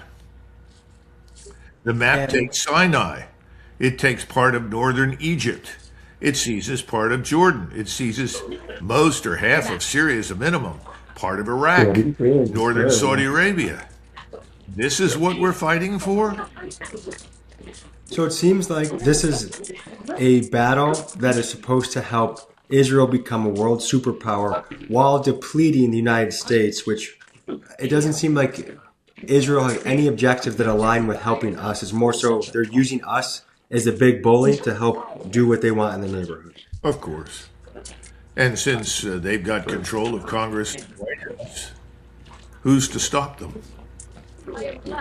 So I think it brings up some interesting questions of free speech. I know that Colonel Nathan McCormick was recently let go for saying that he doesn't want to fight for the Israeli death cult and suggesting that the United States is Israel's proxy. There's also rumors that the USS Gerald R. Ford is sabotaging its plumbing because they don't want to fight the war for Israel. I don't know if you have any sources on that. Don't need to say anything if a about soldier it right now. It ain't refuses nothing an to order do with it, because they don't want to die for you not see Israel, how the what are the United ramifications for that soldier?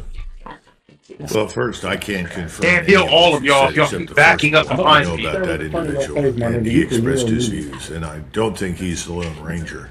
I think most everyone else. First off, you better calm down with all that hostility. Regular Army for 28 years after West Point. Get healed at all. Is going to follow order unless you were asked to commit an atrocity. Keep it simple. No, he ain't nobody there. Throw the game. Where do you draw the line? All right, bet. Say less. At least I know y'all heard him, right? Program of At least he said he wants me to throw the game. Of Palestinians from Gaza or the West Bank.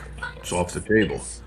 And if I were sitting in the Senate or the House, I would insist that we stop aiding and supporting Israel as long as it pursues those policies. I mean, to me, that just makes sense based upon the things we say we stand for in the United States. Useless. But as far as the rest of it is concerned, I think it's always important that the soldier in the field, sailor, airman, or marine, said you want to get hit from the back? feels that he is acting in the interests of the American people. Including which side It's become increasingly difficult to make that argument. You'll need a We made that top-notch argument team to in win this Vietnam, one. and it was always a lie. Show some respect. We've made the argument in many other settings. I knew that this it was not freaking necessarily community had true. tism, Now, but I didn't realize it was this 1990, bad. That argument was made. Obviously, but y'all there don't are understand limitations on English, the dog. application of American military power. Pick up a And textbook. That limitation Pick up a at the time dictionary, was dog. we are not marching into Iraq with the goal of changing Iraq and regime change. We simply said we're ejecting the Iraqi military from Kuwait. As our foes Now, some of us think that we should have done more than we did, but nonetheless, those were the limitations. And I think that went well. It went rather easily compared with everybody's expectation. But then again, we had generals that hadn't been to war since the 1960s. And they saw Vietnam, and that was a very different setting. Right now, I think most Americans in uniform and out of uniform are looking at this, and they're asking some of these questions. But I don't think the majority are asking them and expecting immediate answers.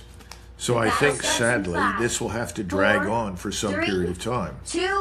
And if it drags on and we get some number of Americans killed, and by some number, 500 at a shot, 1,000 at a shot, something like that, some mass casualty event, it will be much harder for this administration to make an argument for a long-term strategic conflict. Do you think that Trump can be impeached for not getting congressional approval to go into this war in the first place? Well, I think that's possible, but I think that's kind of a joke. It's an exercise in extraordinary hypocrisy. The only time the Democrats stood up and gave a standing ovation to Donald Trump during the State of the Union speech was when he talked about attacking Iran. Gee, I wonder why. Everybody's on the payroll. Everybody's getting their check in the mail. So they all stood up and, yes, let's go get Iran. I mean, sorry about that. It's depressing. So if they do that, it's just an exercise in hypocrisy. They've failed the American people themselves. It's their obligation to exercise their constitutional duty. They haven't done it. If you were to hear from the Department of War, our Navy is the strongest, most powerful, most tremendous. What do you think is the true state of the U.S. Navy right now? And how do we stand to fight in this war? Well, we have 3 more carrier battle groups. And as I understand it, they are being prepared to surge to the Middle East. If they do, they will not all be at full strength, and they will not all be adequately prepared. Now, I think we have 11 carriers. We have 2 carrier battle groups right now, one in the Mediterranean and one down in the Indian Ocean. These other 3, I don't know where they are precisely. But I think the point is the Navy is not in good shape.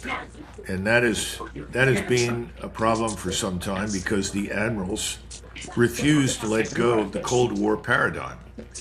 We keep ships at sea long beyond the limits that are normal and are necessary.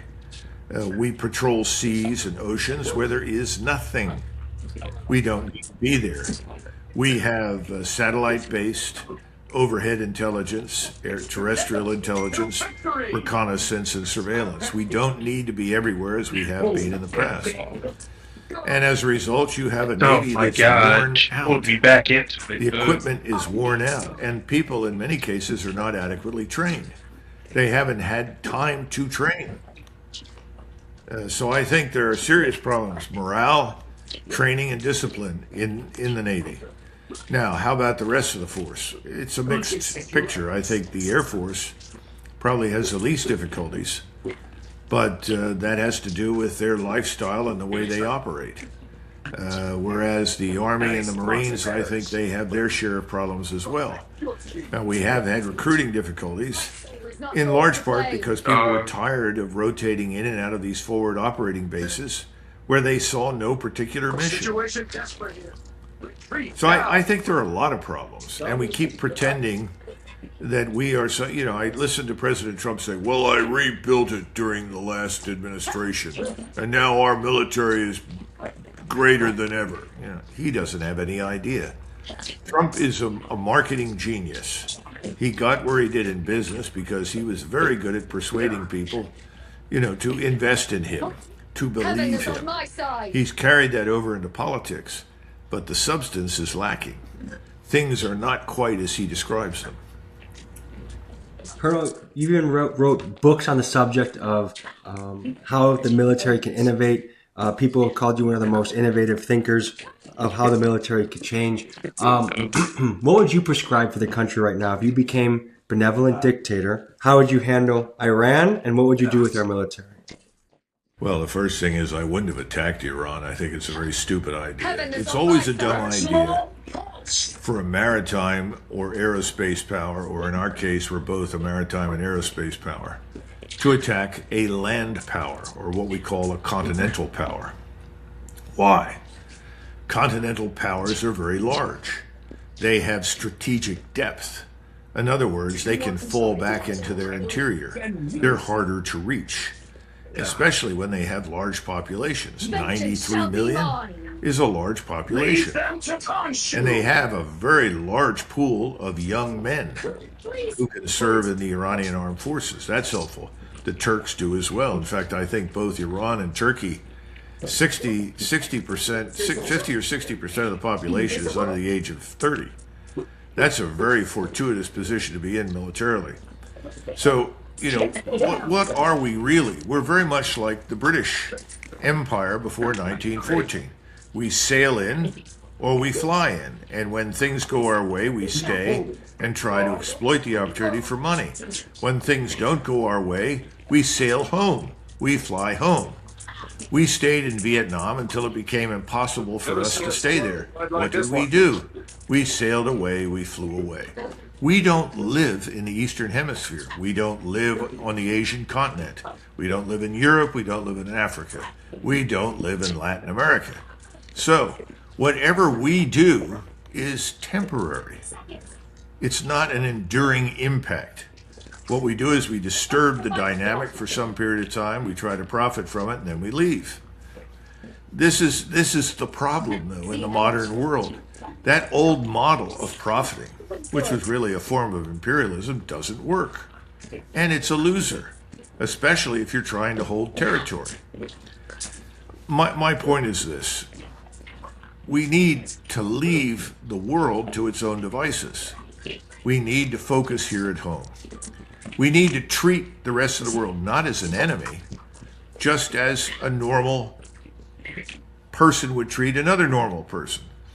But we should also look at states as potential strategic partners depending on circumstances. I like to call relations between nations limited liability partnerships.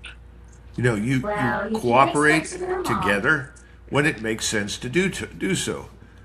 But you don't set up alliances that are supposed to be permanent, that bind small states to us or bind us to them. In other words, work together when you can, but it doesn't necessarily mean that our interests align perfectly. One of the major crusades of the Israeli state and its supporters in the United States has been to create the illusion that whatever Israel's interests are and whomever Israel fights is somehow or another our enemy, and it's in our interest to be part of it. That's not true. We don't really have an interest in war with Iran. We never have. You know, and if you go back, and we need to pause and discuss this for just a minute. If you go back to Sam Huntington's work on Clash of Civilizations and some of his other works before that, Political Order in Changing Societies. Pardon me, I used to teach this stuff at West Point. One of the points that he made repeatedly was of all the Islamic states in the world, Iran was by far the most enlightened, the most advanced, with the highest human capital, and most likely to become part of the growing modern world. That is still true today. But this propaganda machine over the last 30 years has worked overtime to convince everyone in the United States who watches Fox News or CNN or ABC or MSNBC or NBC or whatever, and the 6 oligarchs, Zionist billionaires who control all the media corporations, have tried repeatedly to reinforce this enemy picture or perception of Iran. It's worked. We're finally at war with Iran. And we got a problem. First of all, we don't really think we can win it, contrary to whatever Donald Trump says publicly. Secondly, we don't know how to end it. Especially if ending it means we have to admit that we can't win. How do you think this goes for Israel in the sense that maybe they're a little bit in over their head? They have this mentality that it's us versus the world. Everyone wants us wiped out. We're willing to use the ultimate force, a nuclear weapon. Could this get escalated into something extremely serious? Yes, that is the greatest danger of all. I think the Russians and the Chinese will stay on the sidelines for the moment. But as it becomes clear that we can't win and the Iranians can't lose, they will become more engaged, probably with us. Initially behind closed doors, and then more so publicly if it becomes necessary. The Israelis, fearing exactly this development, may well decide to use a nuclear weapon in order to stop the Iranians from flattening their country with missiles. Because what they don't want to do is admit defeat. So then in desperation, turn to a nuclear weapon. If that were to happen, we're on the threshold of intercontinental nuclear exchanges. We don't know where it'll go. We don't know how bad it can get. I hope that President Trump has given some thought to this possibility, because he, more than anyone else, would have to personally intervene to stop it. So essentially, unless we sort of divorce ourselves from this Israel cult thinking, things will not be good for us going forward in the future. Well, you can't divorce yourself at the moment. We're in too deep. But the most that you can do is turn to the Israelis and say stop when the time comes. And that won't be for a little while. I think we have 10 days to 2 weeks of missiles. That's it. What comes after? Oh, as far as what we have left in our arsenal. Yeah, and the Israelis have less than that. And what happens after that? Well, that's the question. Do you finally admit this is a loss? Do you admit that you can't win? Do you turn to Moscow or Beijing or both and ask them to mediate? Better would be to turn to India. India is neutral, and India has good relations with Iran historically. It's also had good relations with Israel and us and Russia, and it has its moments with China, but not to the point where it's hopelessly hostile. Maybe India could mediate some sort of end to this disaster. But it's too soon. We're going to push this to the nth degree. It'll be pushed to as far as we can go before we stop. And then your other scenario will come into play, by the way. And that is Congress will suddenly say, this is a disaster, Donald Trump. It's all of your making. And in reality, they were as deeply involved in bringing on this war as anyone. Then the American people are going to decide whether or not they think they have a legitimate government anymore. Since the polling was 70 to 85% against the war. And if we had put this to a referendum, I doubt seriously we would be at war right now. Colonel, I know you're probably booked all day doing hits like this.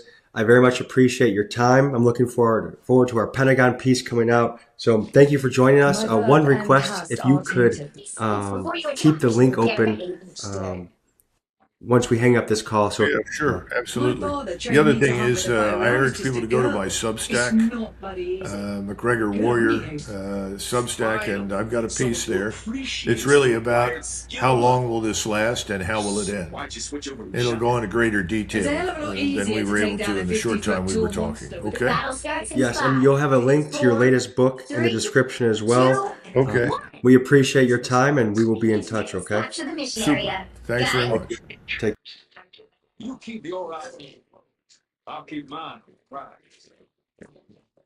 Trump's war in Iran, it's accelerating, and what he himself called the worst case scenario, it may already be happening. The next supreme leader could be just as bad as the last one, except this time, his wife, his mom, and his son were all killed in American strikes. Right, and that as the death toll in Iran may have passed 1,006 American troops are dead, and this morning you had Pete Hegseth going on camera to promise more and larger waves of attacks and describing death and destruction from the sky all day long with the enthusiasm as someone who's never been on the receiving end of it. But this morning, Hegseth made it clear, this is ramping up, not winding down. He said the assault on Iran is accelerating, not decelerating, that more bombers and more fighters are arriving in the region today, and that additional American casualties are an expected and acceptable cost. You also had General Dan Kane, chairman of the Joint Chiefs, reporting that Iran's ballistic missile strikes are down 86% from day one, and drone strikes are down 73%. And so with that, you had Hegseth claiming that the U.S. and Israel will soon have complete control of Iranian skies. I hope all the folks watching understand what uncontested airspace and complete control means.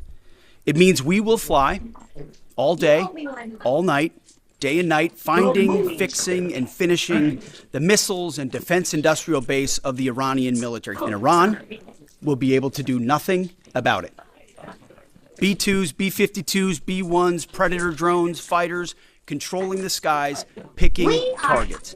Death and destruction from the sky, all day long. He then highlighted specific operations, revealing that the U.S. sank an Iranian naval ship with a crew of 180 off the coast of Sri Lanka using a submarine-launched torpedo, which is the first time an American submarine's actually been used to fire a torpedo against an enemy ship in combat since World War II. And you had Sri Lankan officials initially reporting the incident without a known cause, saying that 30 people were rescued with a search underway for survivors. He also said that the leader of the Iranian covert unit that planned to assassinate Trump back in 2024 was killed in the strikes, and he praised yesterday's hit on a building associated with the Assembly of Experts. Iran's senior leaders are dead.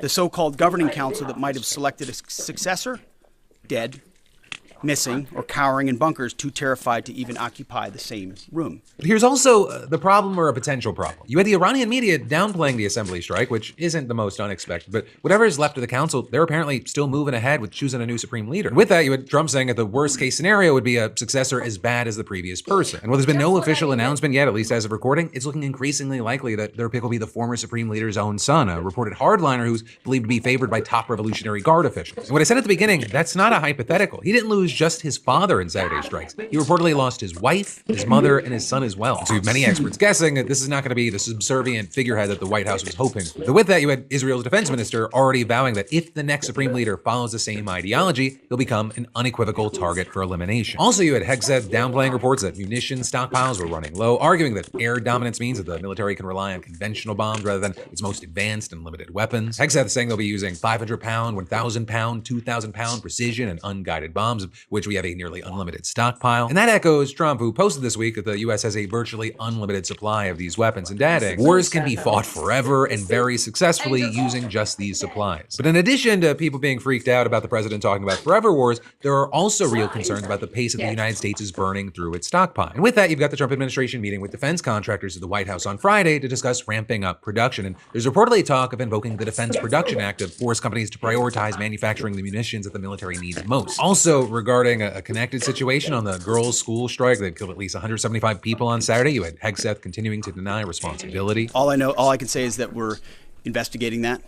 We, of course, never target civilian targets. Now, with that, I do want to note that with the difficulty of getting information out of Iran, there is currently no undeniable proof of who is responsible. But you have many, including experts, saying the probability is there, and the administration's credibility on civilian casualties, it's thin, and it's getting thinner with every death and destruction from the sky all day long soundbite. And then as far as Israel specifically, they've been hitting Tehran hard today, including shooting down a manned Iranian warplane over the capital, reportedly a first for this conflict. Also, the intensity of the strikes led to Iran postponing a ceremony honoring the former supreme leader. And then outside of the capital, reportedly, the Israeli military targeted command centers of Iran's state paramilitary forces, the ones involved in deadly protest crackdowns. And that notably follows earlier strikes on police stations, detention centers, and intelligence offices tied to internal security. And as we talked about yesterday, this appears aimed at weakening the regime's ability to suppress its own population, and they're encouraging Iranians to rise up. And in the meantime, it's the Kurdish groups that remain the most likely to act. Several exiled Kurdish militant groups based in Iraq, they've said that they were preparing to enter Iran, and there are reports that they may be talking to or working with the CIA and the US government. And you also have an Israeli outlet today reporting that thousands of fighters have now actually launched a ground offensive. And so actually Iran, they responded by targeting those groups' bases in Iraq with its latest strikes. So the Iranian attacks today, they also targeted Israel, Saudi Arabia, the UAE, Qatar, and Kuwait. And actually the war, it's threatening to pull in new players. Right, Pakistan, they warned Iran that it has a mutual defense pact with Saudi Arabia, telling Iranian leadership to keep that in mind. Whether Pakistan's actually ready to enter a conflict with Iran, that's a whole other question, especially since it's already a week into heavy fighting with Afghanistan, which is then a whole other situation that we don't even have time to cover today. Right, and then you've got Turkey, a NATO member, sharing a 300-mile border with Iran, which revealed today that its air defenses shot down a ballistic missile that was heading towards its airspace. And that's really a huge one, because a confirmed attack on NATO territory could trigger the alliance's mutual defense clause and drag 32 member states into this war. Now, the missile's intended target, that's unclear right now, but there is a Turkish airbase that hosts US troops. And as far as Turkey, for now, they said that it will not allow its airspace to be used for attacks on Iran. Right, on that note, the use of foreign bases, it's becoming a real issue for Trump. Spain denied the use of its military bases to US forces involved in attacking Iran. Though that's also not the most surprising, given that Spain's been the most vocal major European country in opposing the Trump administration, including on immigration, Gaza, and the rest of Venezuelan President Maduro. And as far as Trump there, he responded by threatening to cut off all trade with Spain and suggesting he might use the base anyway, saying we could use the base if we want. We could just fly in and use it. With Israel's foreign minister also accusing Spain of standing with all the tyrants of the world. Trump then also slammed British Prime Minister Keir Starmer for waiting until Sunday to grant the US limited access to UK bases, and only for the, quote, specific and limited defense purpose of destroying Iran's missiles. Or with Starmer saying that the UK had learned lessons from the mistakes of Iraq, was not involved in the initial strikes, and will not join offensive action now. With the UK publishing a legal justification for its limited involvement, but still they haven't explicitly said whether it considers the US-Israeli strikes legal. And as far as France's Macron, he ordered his country's sole operating aircraft carrier to the Mediterranean for defensive purposes. So more guns in the neighborhood, technically for defense. And also, while this military buildup is accelerating, you've got hundreds of thousands of people from the West that are trying to get out of the region. And you've definitely had many allied governments moving way faster than the United States in announcing evacuation plans despite having little advance warning of the strikes. And on Monday, after Trump attacked Iran, the State Department urged Americans to leave more than a dozen Middle Eastern countries using available commercial transportation. Though two problems there, they didn't announce any plans to help, and most commercial air travel from the region had been stopped. And so you saw people like retired Major General Randy Manner, former Deputy Commanding General of the 3rd U.S. Army in Kuwait, getting stranded in the UAE and telling the New York Times, it is the epitome of absurdity. Leave the country, but yet the airspace is closed? This is nothing less than a total failure of the U.S. government to provide the expected assistance to American civilians who are caught in harm's way. Though yesterday, you had the State Department finally saying that it was facilitating charter flights from the UAE, Saudi Arabia, and Jordan. With Trump posting that more than 9,000 Americans have safely returned home and urged remaining citizens to register with the State Department and claiming, we are already chartering flights free of charge and booking commercial options, which we expect will become increasingly available as time goes on. And then, of course, on Monday, you had Secretary of State Marco Rubio giving what might be the most self-defeating explanation for a war in modern American history. Because his claim was there was an imminent threat because we knew that if Iran was attacked, and we believed they would be attacked, that they would immediately come after us. And so if you think about what he's actually saying there, and you look at a lot of things, it appears that maybe the reason they believed Iran would be attacked is because they were helping Israel plan the attack. And so either he's admitting that a foreign leader dictated U.S. foreign policy, or he's saying that the United States just couldn't stop Israel from acting, which, as we've discussed,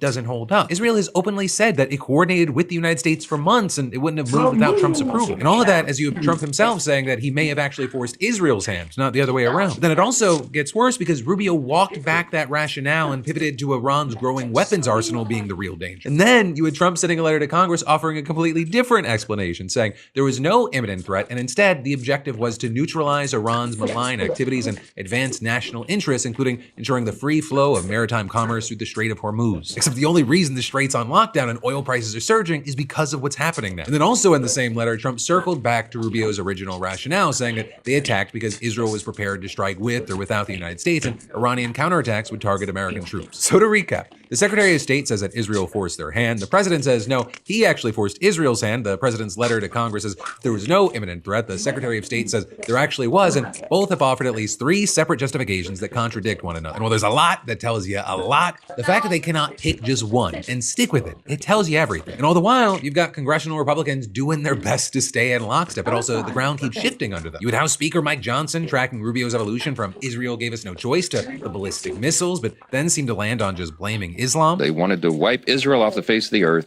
and they'd like to take us out as well. We're the great Satan in their analogy and their misguided religion, and there was no way to appease them. He then suggested that Iran was pushing ahead with nuclear ambitions with the explicit aim of killing its enemies, which isn't supported by U.S. intelligence findings. Oh, and he also accused Iran of stalling during the Geneva talks. They were stalling because they wanted to kill us. So the side that actually ended negotiations by killing people appears to be the United States and Israel. You know, one of the other things to note here is this is at least the 3rd time that Trump has deployed heavy force against a country that he was actively negotiating with. So that's why you have experts saying that the long-term damage to U.S. diplomatic credibility, it could be huge. With one telling the New York Times, this is basically abusing diplomacy to cover up a military operation. And then warning that in the future, countries may think twice about re-engaging if you're faced with this kind of bad faith behavior. And then on top of that, you had a senior fellow at the Council on Foreign Relations putting the nuclear implications bluntly, saying the deterrent value of the bomb is now more obvious. Everyone in the Iranian leadership recognizes that if they had the bomb, they wouldn't be getting bombed. And you know, it's not just Iran here. You have experts pointing to Kim Jong-un, saying that North Korea now has even more reason to accelerate its own capabilities. And the message that this sends to every country watching, it's simple. If you do not have nuclear weapons, you are vulnerable. If you do,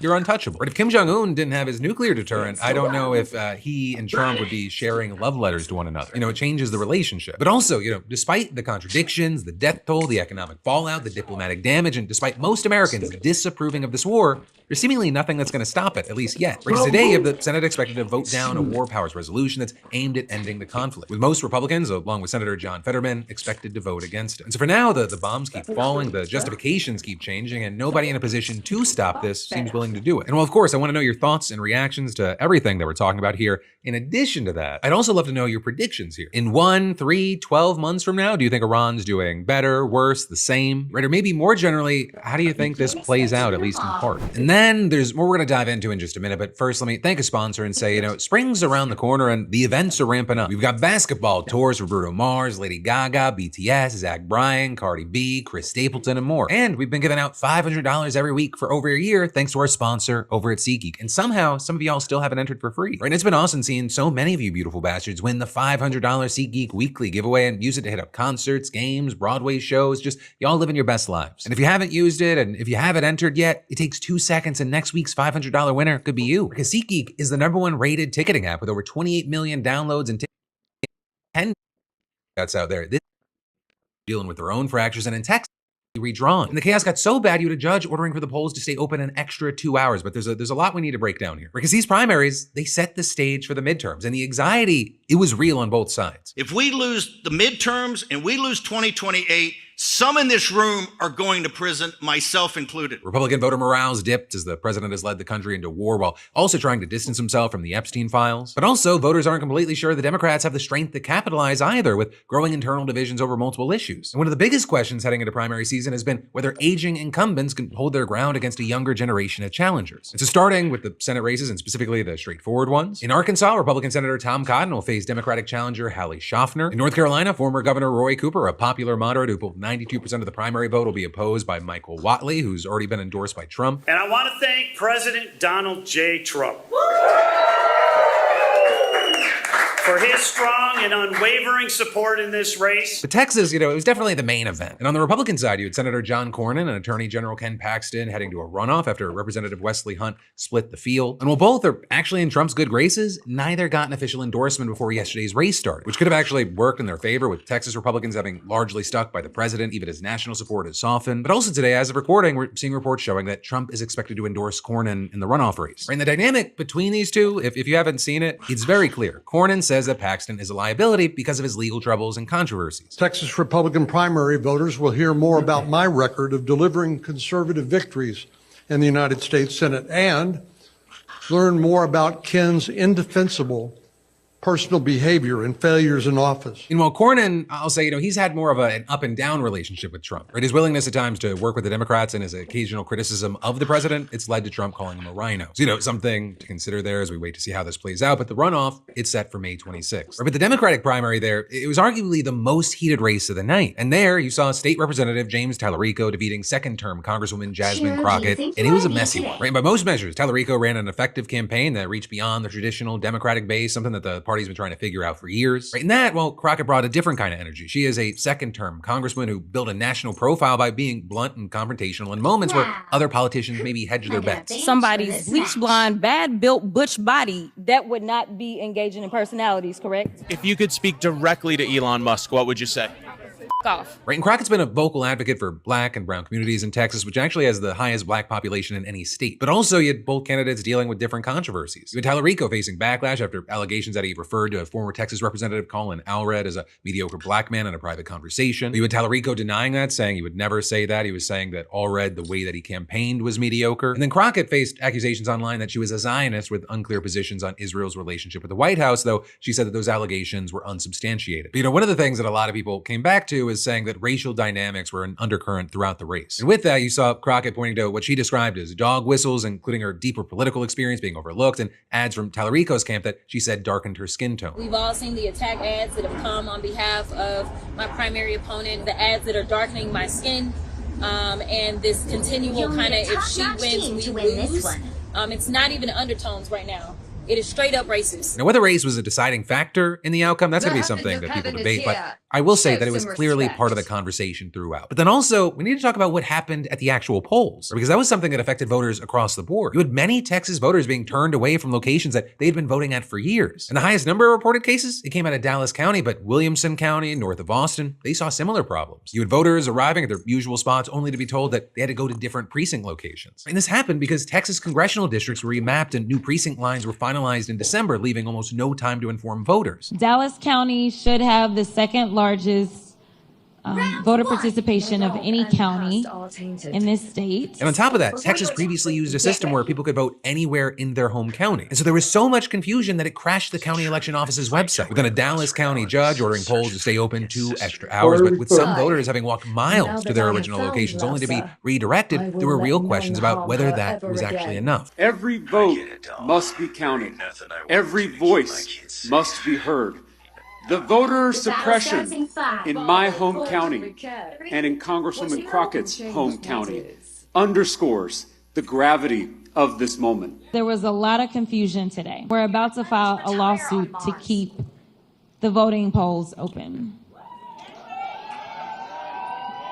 We were able to keep the polls open, but I can tell you now that people have been disenfranchised. Or with both candidates there acknowledging the problem, and it was a very real failure that affected real voters regardless of who they were there to support. And so with all this, you have Crockett's camp saying that they were preparing a lawsuit, especially after a conflicting court directive complicated the extended hours. The Supreme Court also said that they are to separate any votes out that came in after 7 p.m. Crockett has also since conceded, citing the need for party unity heading into the midterms. And so, with all of this, there is the question, okay, why did yesterday matter? What does it tell us? Well, first up, voter suppression's alive and well. Or we saw it in Texas yesterday, and we'll probably see it again across the country between redrawn maps, mail-in ballot fights, disappearing polling locations, and unrealistic wait times. And while mistakes happen, and we need to be aware of that, they don't happen this often and this consistently in the same direction. This is seeming more like a feature, not a glitch. Then second up, primary turnout, it's a preview of midterm energy. But if excitement and party loyalty is strong enough to bring people out in the primaries, those same voters will likely show up in November and in 2028. And third up, Trump's influence is still the dominant variable on the Republican side. But in Texas, anything short of an official endorsement meant that voters defaulted to whoever aligned with the president most closely on the issues that mattered most to them. Dan Crenshaw, the only House Republican in Texas running for re-election without Trump's endorsement and someone known for occasionally breaking from the party, he may have lost a seat because of it. And then finally, looking at the situation and exit polls, affordability appears to be cutting through everything. It was a major factor in Texas yesterday, and it's not the only place where that issue is driving votes. And so both parties, they're going to have to reckon with a lot, but that also includes the fact that voters care about what they can afford more than almost anything else. Right? And while you had people out there voting for the futures they want to see, and other news, Mamdani, he's continuing his sprint for change. New York City just took its first step toward free universal childcare, and if it works, it could save families tens of thousands of dollars a year. It's part of the reason it's being being called the most ambitious expansion of the social safety net in decades. But also,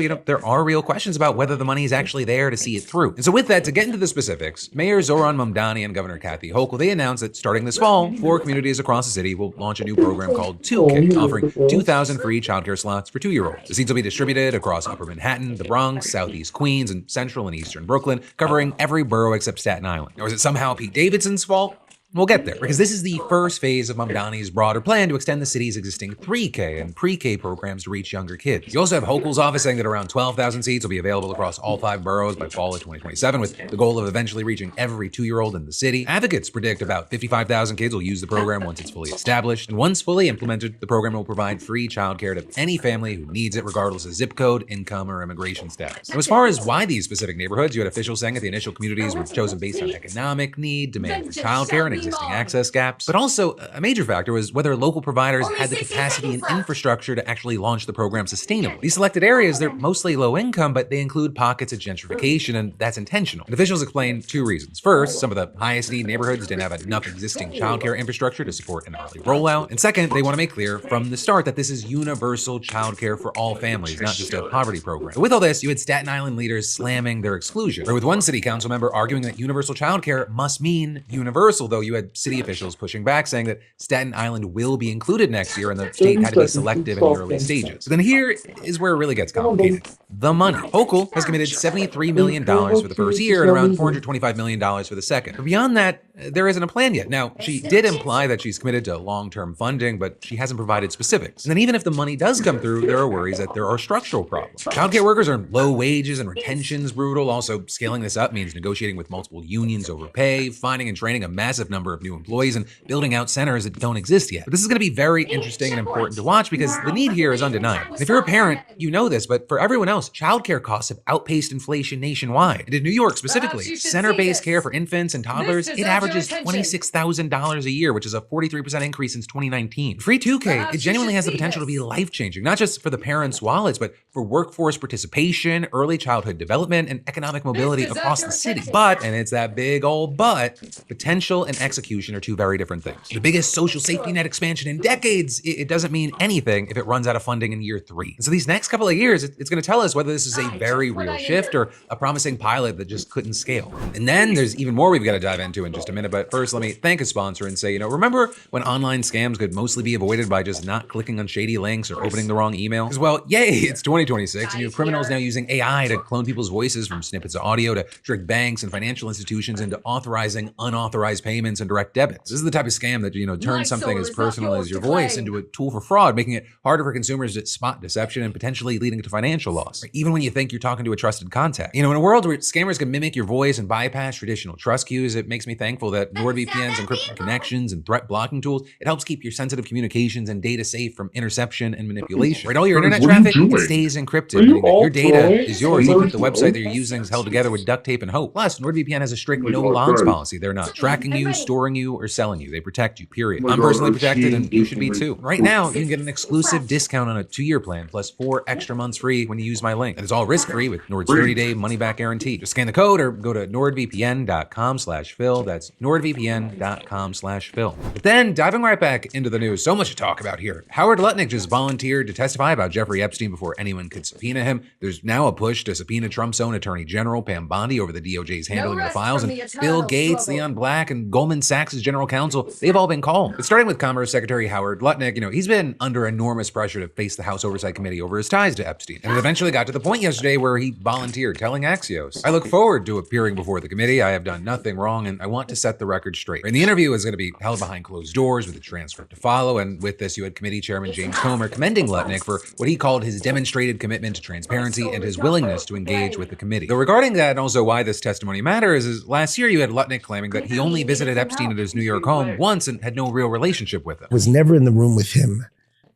socially, for business, or for even philanthropy. If that guy was there, I wasn't going because he's Gross. But the Epstein files show a very different story. They show the two communicated over the span of a decade, including after Epstein was convicted of sex crimes. And in fact, he visited Epstein's Island in 2012 and is photographed with him there. So the committee, or at least some of the people on that committee, they're almost certainly going to be pressing him on why his public statements don't match the record. But Lutnick, he's not the only target. During a hearing this morning, you had Representative Nancy Mace making a motion to subpoena Trump's own Attorney General Pam Bondi. Chairman, I move that the committee issue a subpoena to the Honorable Pamela Jo Bondi to appear before the committee for a deposition regarding the department's handling of the investigation into Jeffrey Epstein and his associates. And this is coming as you have reports repeatedly alleging that the DOJ has been removing Epstein files with tens of thousands taken down for review, including files containing allegations against Trump. You had Representative Ro Khanna backing the motion, posting that the afternoon vote would determine whether to stand with survivors or the Epstein class. And then actually, just as I was wrapping up today's show, Khanna announced that the motion to subpoena Bondi actually passed by a vote of 24-19, with 5 Republicans joining Democrats here. So you have outlets like the New York Times emphasizing that this is really a striking rebuke to see Republicans compel a member of the Trump administration to testify. But then it also doesn't stop with just Lutnick and Bondi, because Comer's now announced that he has asked a long list of other major names to testify, including Microsoft founder Bill Gates, Goldman Sachs' general counsel Kaplan Rumler, billionaire Leon Black, and 4 others, with each receiving a letter stating the committee believes you have information that will assist in its investigation. Now, Gates, he's denied wrongdoing, but he recently apologized to staff at his foundation for ever associating with Epstein. And there you had a spokesperson saying that he welcomes the opportunity to answer questions. And then with Rumler, who's resigning from Goldman Sachs over her Epstein ties, she said that she knew of no crimes but is happy to cooperate. And Leon Black, who is one of Epstein's biggest financial clients and a major source of income for him, issued a similar statement. And again, all of these interviews are going to be held behind closed doors and transcribed. But also, you have lawmakers like Mace arguing that the list needs to be much, much longer, pushing for people including Woody Allen, Peter Attia, Steve Bannon, and Harvey Weinstein. But with all that, if you're like,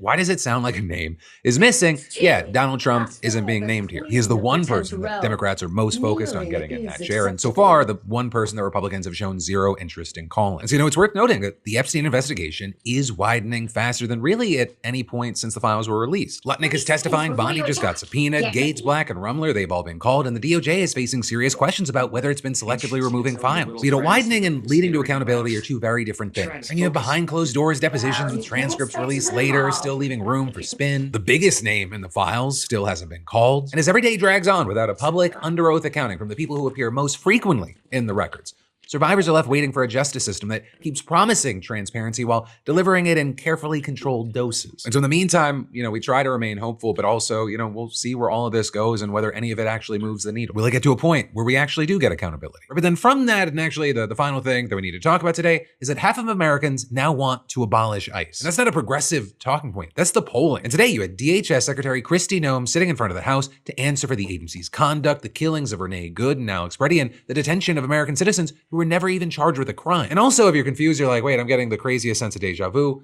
Yesterday was her Senate hearing, and now you have the House hearing, and Democrats came in swinging. You had Representative Jamie Raskin opening up by accusing her of a cover-up over the Good and Preddy killings. There have been 3 homicides in Minneapolis in 2026. Your agents committed 2 of them. Rather than work with state and local authorities to solve these homicides, you barred Minnesota's investigators from the crime scenes. You're denying them access to all the evidence that you have about the deaths of their citizens. It smells like a cover-up, and it makes me wonder who the real domestic terrorists are. With Raskin then walking her through a series of yes or no questions about the use of lethal force. Is it lawful for federal agents to shoot and kill a person for engaging in peaceful protest and nothing else? That's a yes or no question. Each instances in peaceful protests, no, it's not. Okay, good. Is it lawful for federal agents to shoot and kill a person for filming them on a public street? Yes or no? No. Okay. Is it lawful for federal agents to shoot and kill a person just because that person is lawfully carrying a holstered firearm under the Second Amendment in state law? No.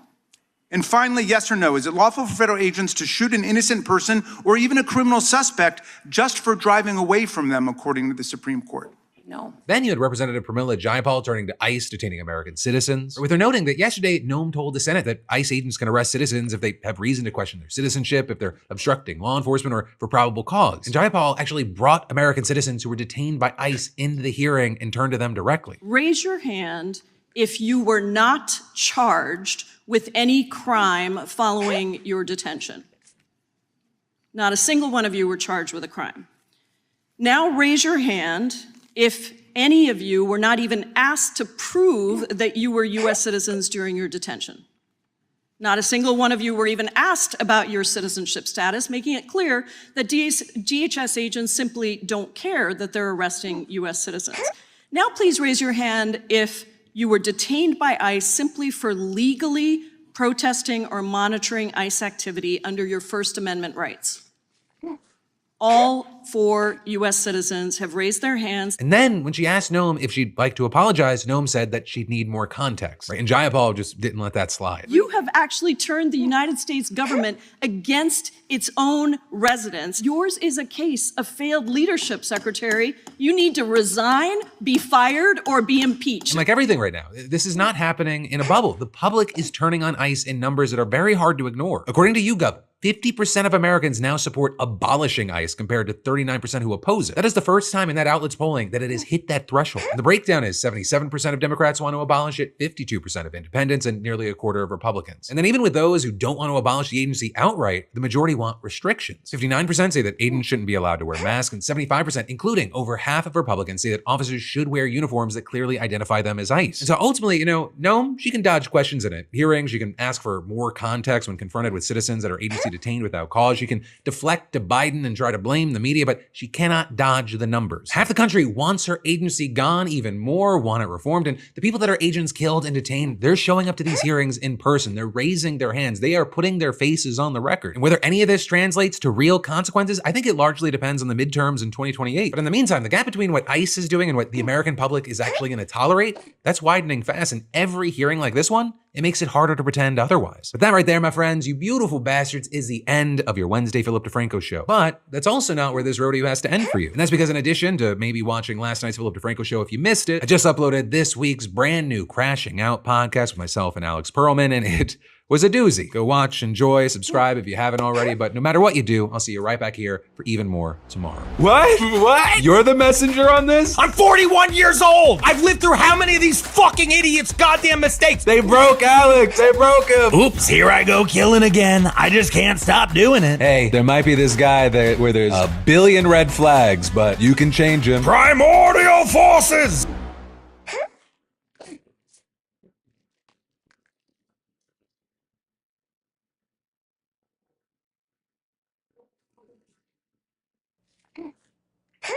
Hello. What do you think I was missing, ladies and gentlemen? No. It's the start of a new year, ladies and gentlemen. Had to put the